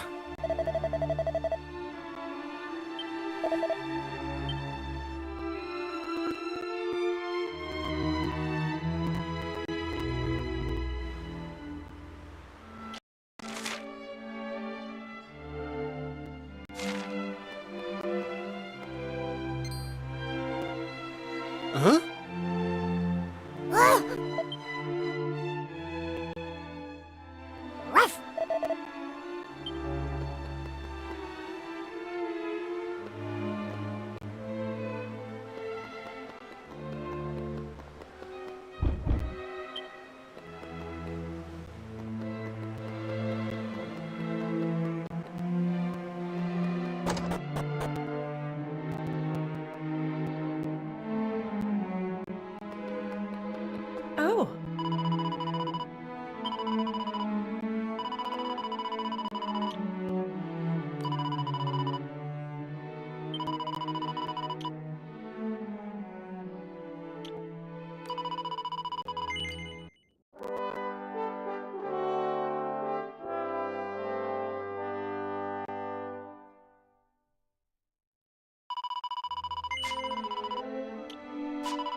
Gah!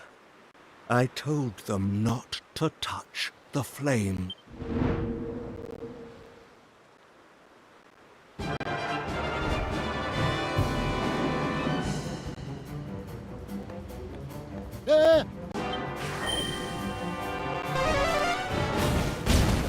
Why? Marshal? This was no accident. Some wretched soul has doused the flames and shown the humans who we really are. You will find them and exterminate them.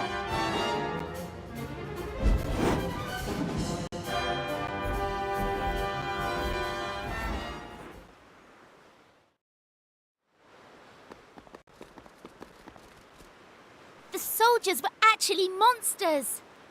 Now I see what KIVEE was up to. He must have... We don't have time to stand around and talk. We need to go and help KIVEE. Let's find a way out of the castle before we get caught. Then hurry back to the exposure enclosure.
off!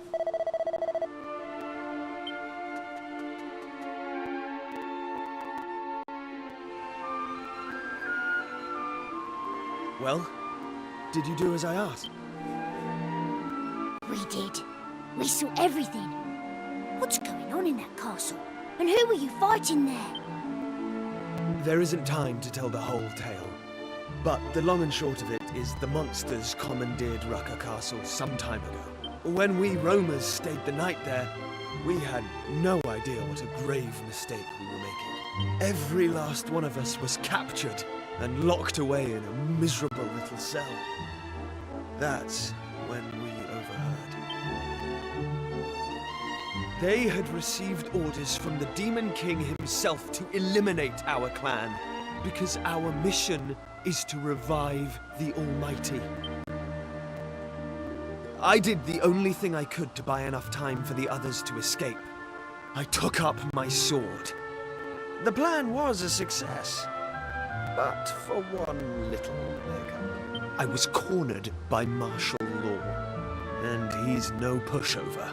Anyway, I managed to lop the torch he was carrying in half, and as it fell to the ground, out went the green flame. You can guess what happened next. I was so shocked I never saw them coming from behind. I was captured and brought. Wow, you really haven't changed a bit. Always playing the hero, going off by yourself and bungling it. I thought you were supposed to be guarding the roamers. Still, it's actually nice to know you're still the same old Kiefer. Sorry for doubting you earlier.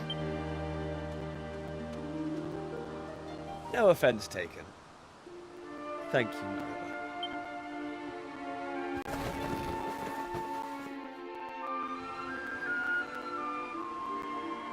Right, I think it's time we made ourselves scarce. First of all, though, let's see to any injuries.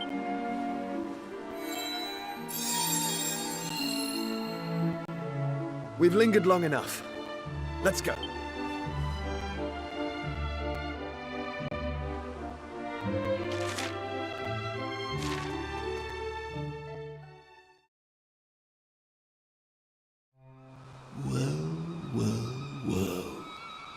If it isn't the children who extinguished my flames. You don't lack for courage, I'll give you that.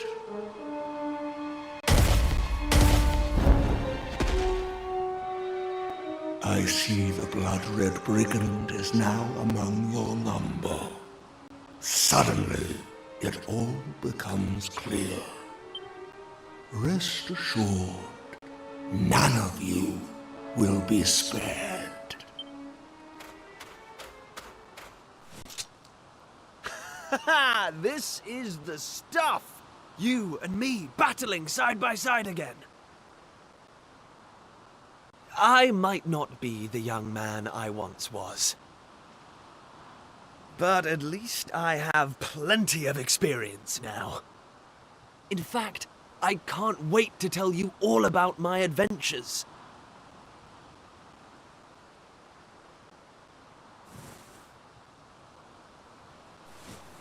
So, we're going to survive this, and we're going to have ourselves a proper catch-up.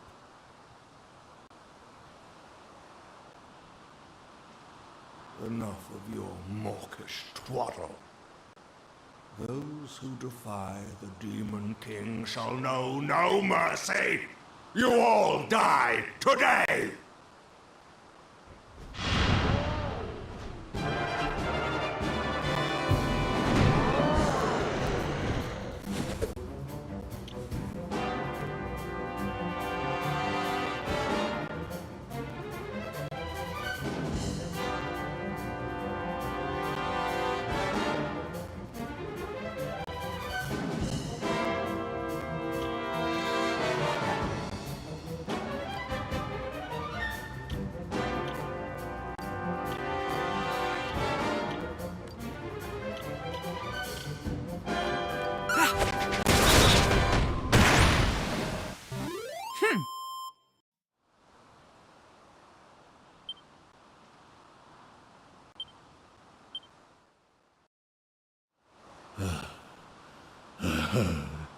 My lord, please, strike down these unbelievers.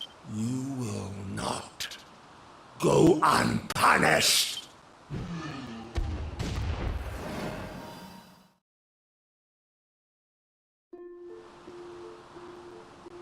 I'm impressed. You lot certainly haven't been slacking off. I can't believe how strong you've become. Slacking off wasn't an option after you disappeared. We've had to hold our own against all sorts of nasty creatures while you've been away. Look, I was young when I made that choice. Never mind. That's not important. I never could have defeated Law on my own. Thank you. And thank you for still believing in me. Right. As much as I'd like to be shot of this miserable kingdom, there's still one thing I have to do. We should check in on the people of Rucker Castle, now they've learned the truth about who their protectors were. Besides, I probably traumatized a few of them with what I did on the night of the escape. Will you come with me to the castle? I want to set things right.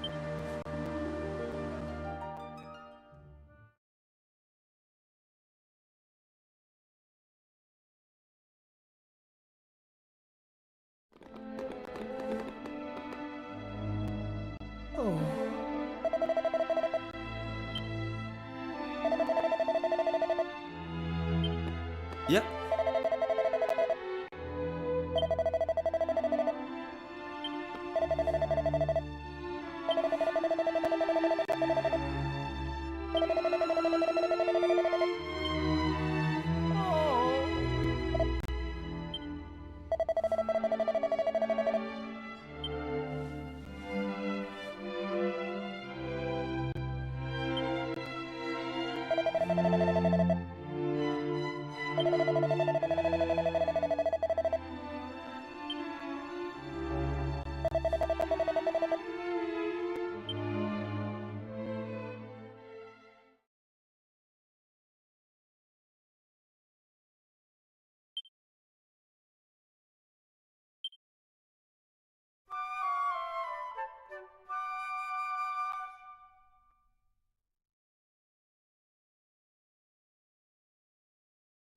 Hey!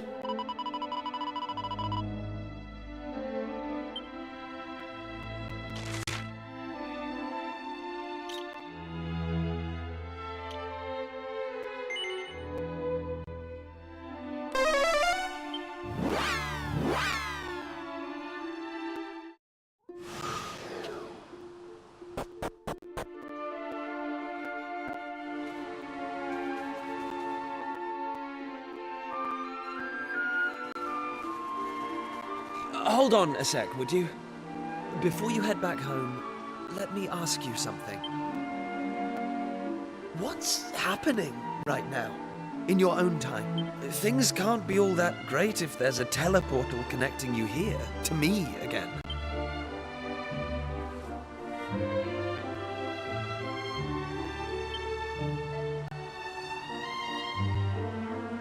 Alright, look.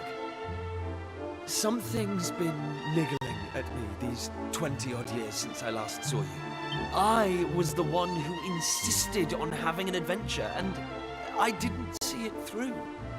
I feel really bad about that. And I'm not about to make the same mistake again. Please, will you let me come with you to face the Demon King? This isn't just any old fight, Kiefer. Who would look after the roamers if something happened to you?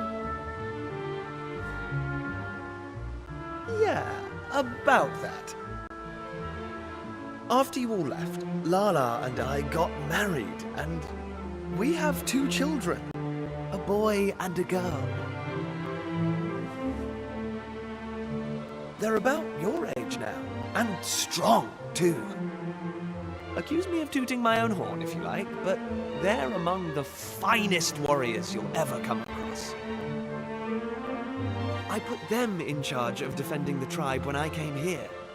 They're the guardians of the roamers now, and I've no doubt they'll keep them safe from harm.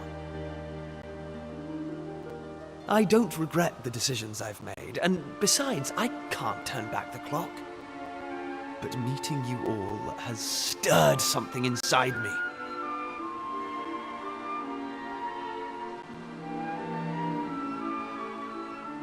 Please, let me fight with you again. One last time. Thank you. You won't regret this.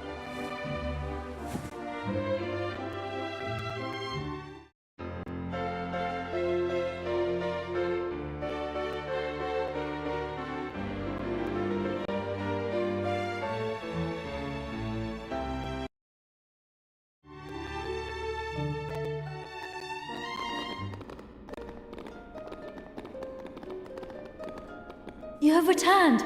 I'm so glad to see you all.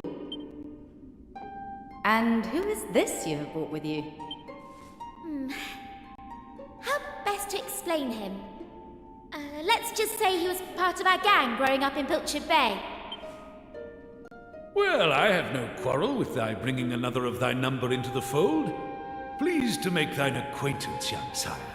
I am Sir Mervyn. And I am Aisha. It is nice to meet you. Sorry if I'm being presumptuous, but Aisha, was it? Are you a roamer, by any chance? Well, yes, I am. And what of it? Oh, it's nothing.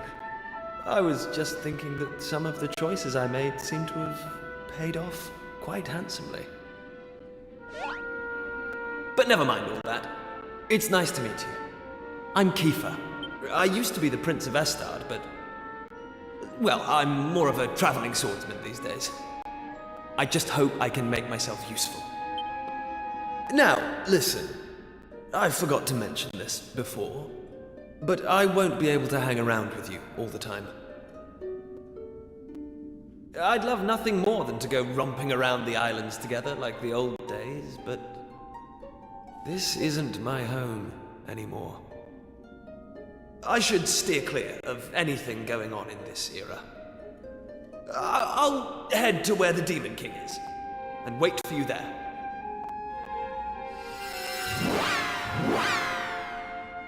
Hold on How does he expect to get to the Cathedral of Blight without the Sky Stone?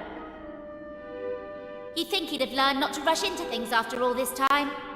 But no, still as headstrong as ever. You mentioned KIVEE was a friend from your hometown. But why would an adult like him play with mere children? I feel like I know him from somewhere. We have only just met, but he seems incredibly familiar. Wow, nothing gets past her. Maybe it's for the best he won't be hanging around with us.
Hey!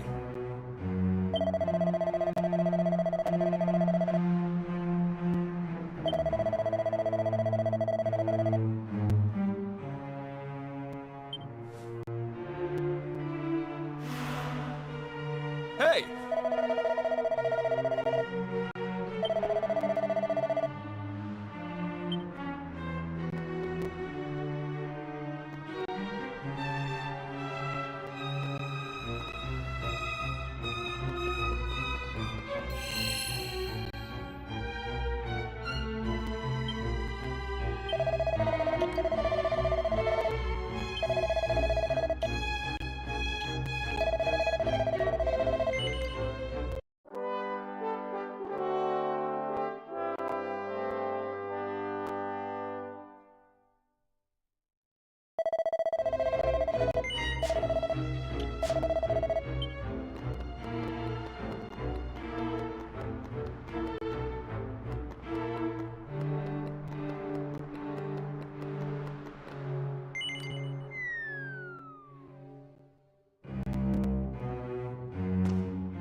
ready! Yeah!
Did it!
Sure.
What's up?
We showed them.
day's work.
I am the Demon King, ultimate incarnation of evil, and lord of all monsters.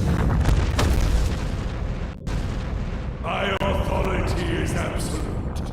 All must bow before me.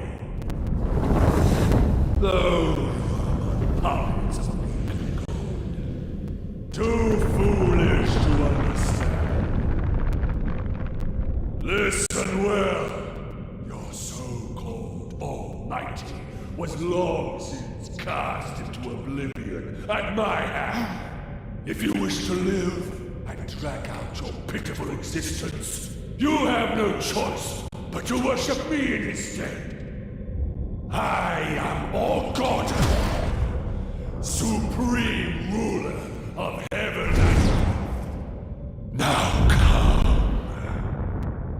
let me carve my name into your soul!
Ah, it is you! And you have Sir Mervyn among your honoured companions. Our joy and gratitude for that which you have done for us is truly beyond measure. From our vantage point here in the clouds, we have been gazing on in wonder as life and light return to each and every corner of the world. You must enter the shrine before journeying onward. All the members of the Order are impatient to shower you with thanks.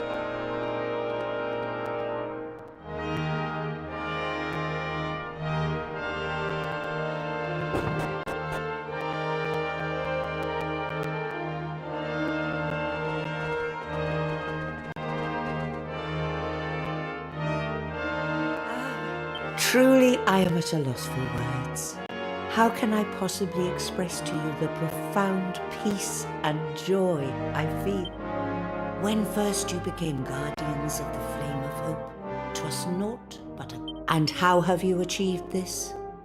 Why, through the sweat of your brow and your indomitable spirit. 'Twas not the Almighty, nor any miracle that returned peace to our world.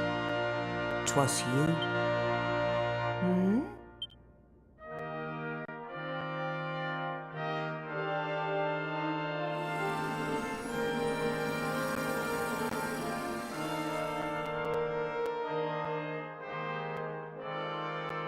Well, well. 'Twould seem the Sky Stone is honouring us with its presence. How fortunate. There are many in our world beside myself who wish to congratulate and thank you, I am sure. You must go to them. And when you have done so, please return at last to those who love you and enjoy the rest you so richly deserve.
Dearest friends, it paineth me to say it, but the time for our parting hath arrived.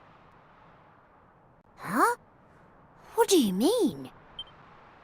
Words can scarce express my gratitude for the great adventure we have shared. But I am not of this time. My path lieth elsewhere. Farewell, honored companions, and thank you.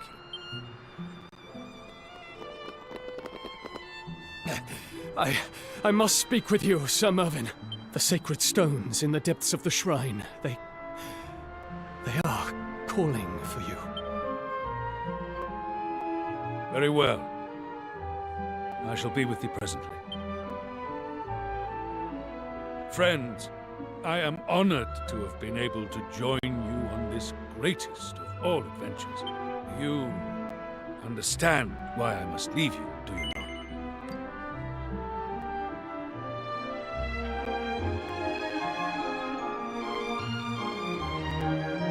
This meaneth a great deal to me.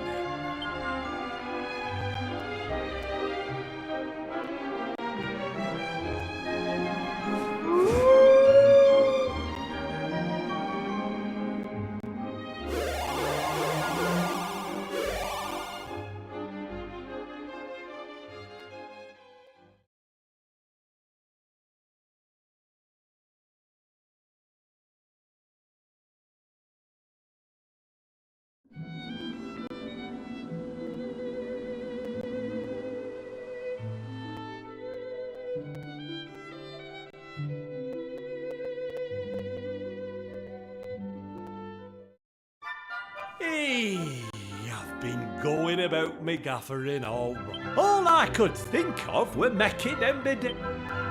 Well, that's all gonna change now. And what better way to do that than by rekindling our tradition? Looks like you lots of it.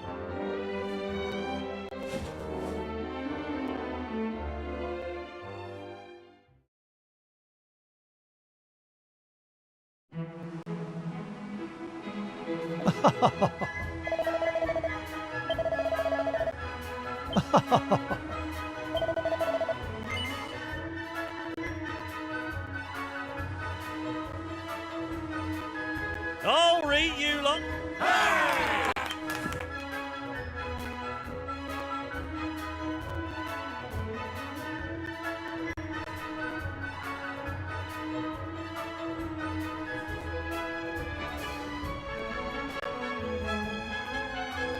Right then. Are you ready to throw your flaming crater? Go on then. One at a time.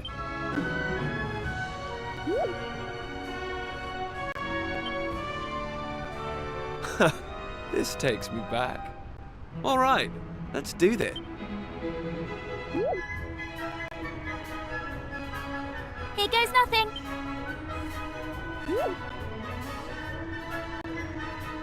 Bye-bye, little fleck.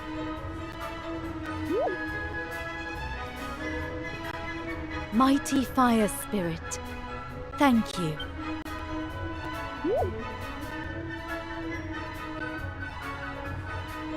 Thank you kindly. Wait, my turn. Mighty fire spirit, we, the people of Emberdale, offer you our thanks.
It is a joy to see my people so happy, free of both the Demon King and the burden of our destiny.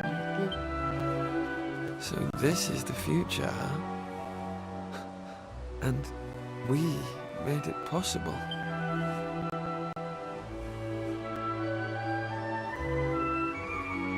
On which note, I'd better be getting back to my own time. It's been fun, but there are people who need me.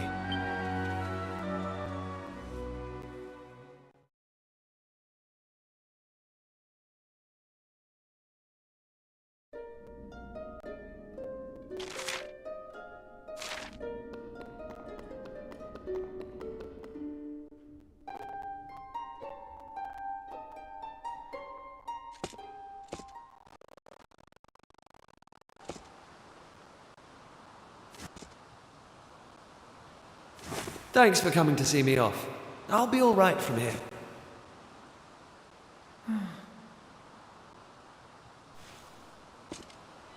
Keep enjoying life rough, and make sure you eat enough to grow big and strong. Strong like your mother.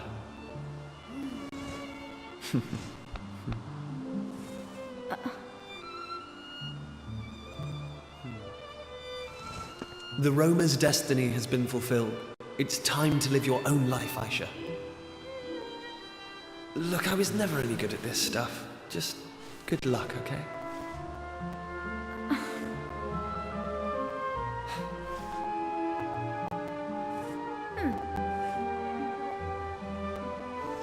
Try not to be too hard on the others, Maribel. They might decide they're better off without you. Ha! Don't be ridiculous. If it wasn't for me... I'm only joking. There's never a dull moment with you around, Maribel. Thank you.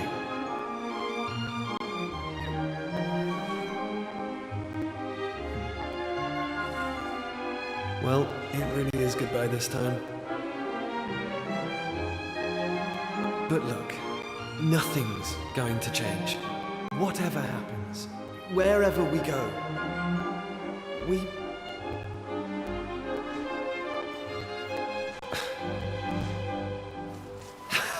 I can't do it! Big speeches really aren't my thing. Just look after yourself, all right?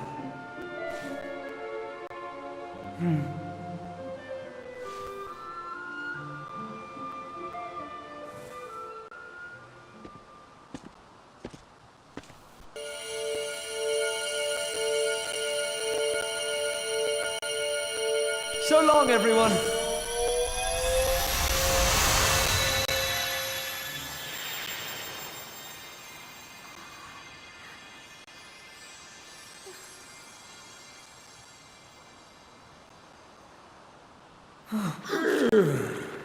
Gosh, how long was I asleep for?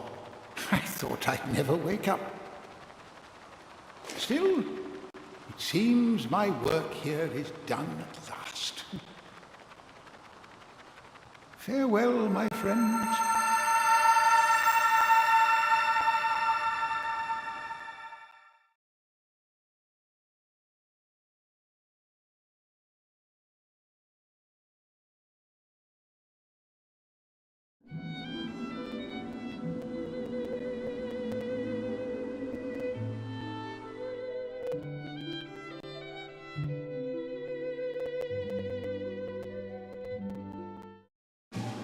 Ahoy there, shipmate.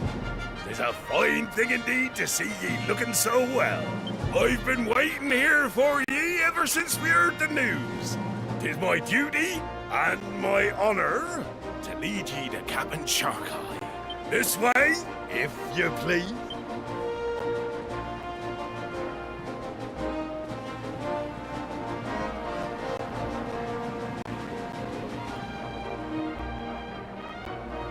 Here's to ye, and here's to Captain Sharkeye.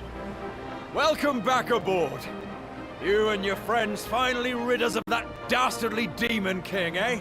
I can only imagine how pleased the old King Buckingham would have been to see this day come at last.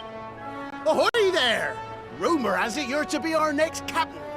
I've some mighty fine fireworks set aside to celebrate the big announcement. Ha ha!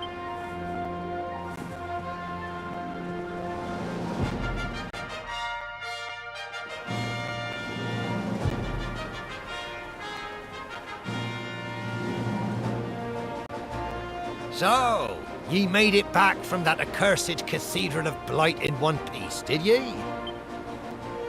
And ye saved the world from the clutches of the Demon King while ye were at it? That was no small feat, lad. We here aboard the Sea Dragon have been mighty impressed with your antics. Mighty impressed. So much so that we're of a mind to make ye our next captain. What say ye to that, eh? Does it tickle your fancy? Would ye be willing to follow in me wake and lead these scurvy sea dogs to glory and beyond? I didn't doubt ye'd answer any other way. After all, ye've a father with a ship of his own. Aye. A fine man named Pollock. I'll not deprive him of a worthy successor. Ah, but it pleases me greatly to know that the thought of becoming a pirate didn't fill ye with horror, lad. I'm too young and handsome to be seeking a replacement just yet, anyhow.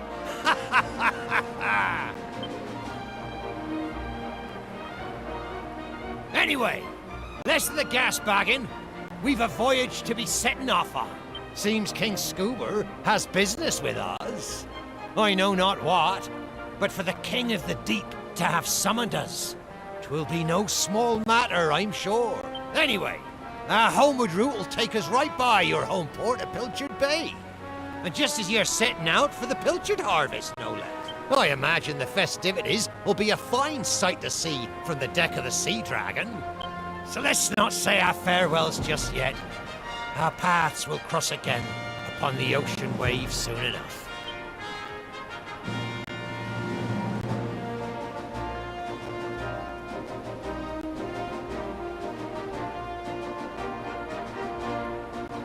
Listen up, ye worthless bilge rats! Get yourselves a hearty eyeful of our friends here. This is what real courage looks like. We can all learn a thing or two from these fine young warriors. So let's take a leaf from their logbooks as we set sail for shores unknown and adventures new! Ah, come on, ye dogs, ye... All right, that's enough appreciation.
You were never going to give up, were you? Ah, there you are. It's a real honor to be in the presence of heroes like you.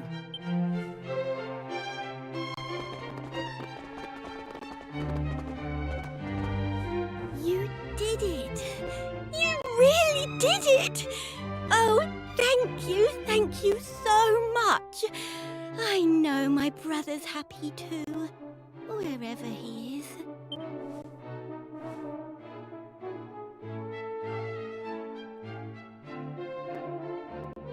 You have returned. I must congratulate you on your victory.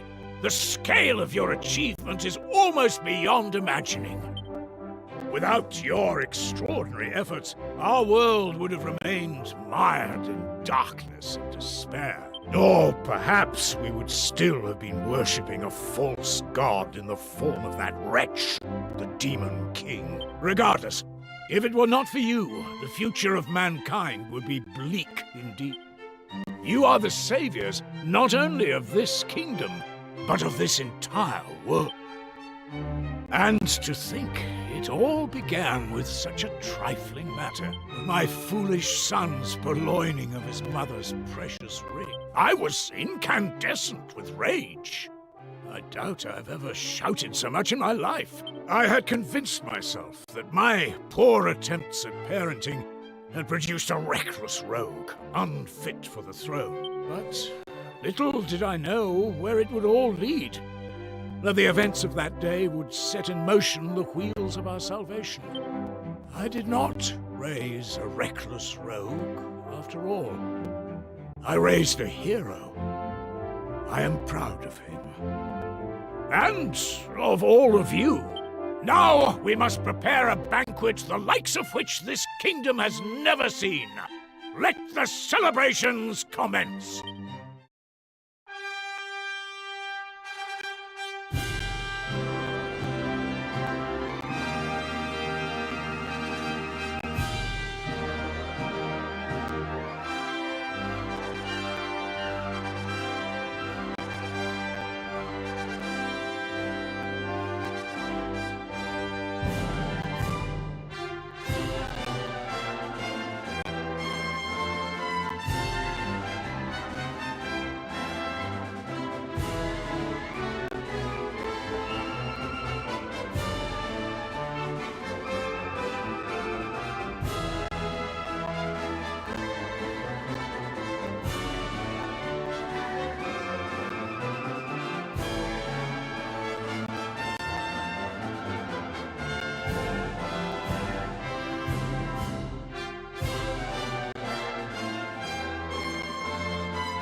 Wakey, wakey, young man.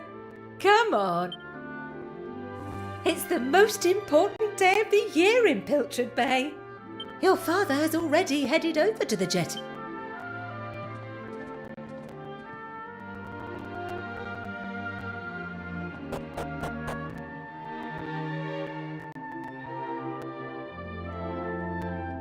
All set? It wouldn't do for a fisherman to sleep in, you know. Not on your big day.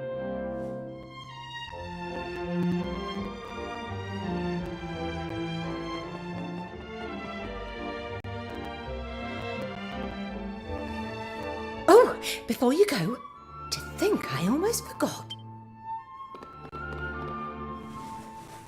Take this sandwich to your father, will you? You know how he likes his pilchards. And here's one for you too.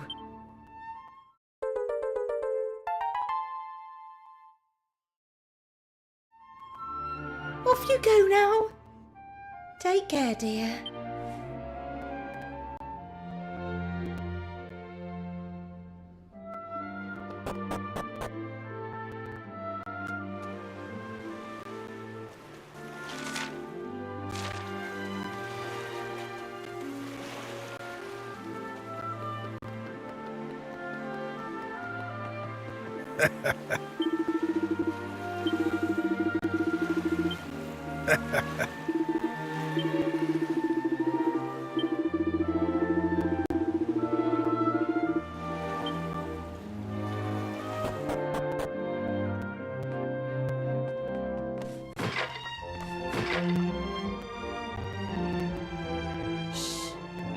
Get lost, will you?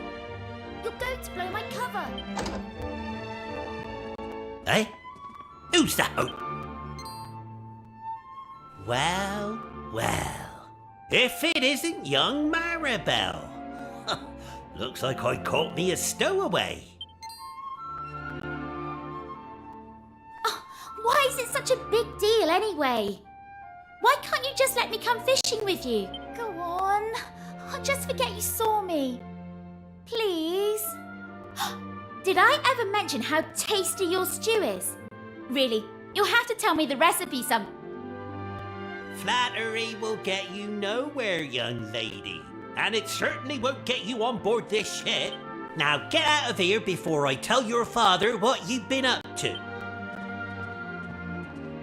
What's all this commotion? What's going on? Ah, Captain Pollock. Well, the thing is, we've got a stowaway. It's, well, it's young Maribel.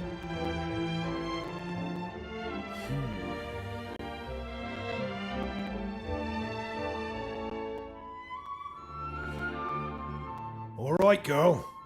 But just this once, you hear? Yes! Right.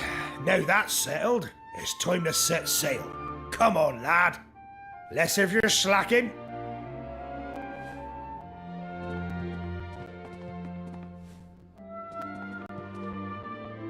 You heard your father. No slacking.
All right, lads. Anchors away.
Ready? Aye, aye.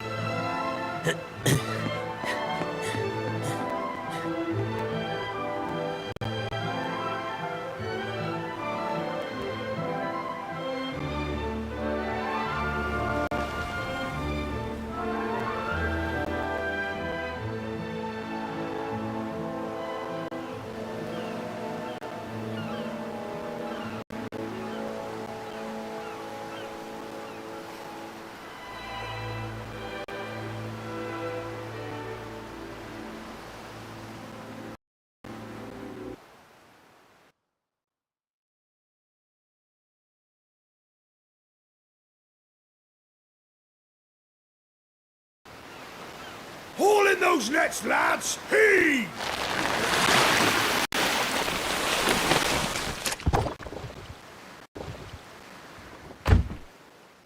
Hello, old friend. Since we said goodbye, I've been traveling the world with the roamers, trying to build the future I'd seen. To be honest, though, I've lost track of time a bit since we parted ways. So if you're reading this, there's a favor I want to ask you. Something I want you to tell my old man. Tell him his boy did his duty, saw it through to the end. And remember, we'll always be pals, no matter what. Your friend, KIVEE.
Ah,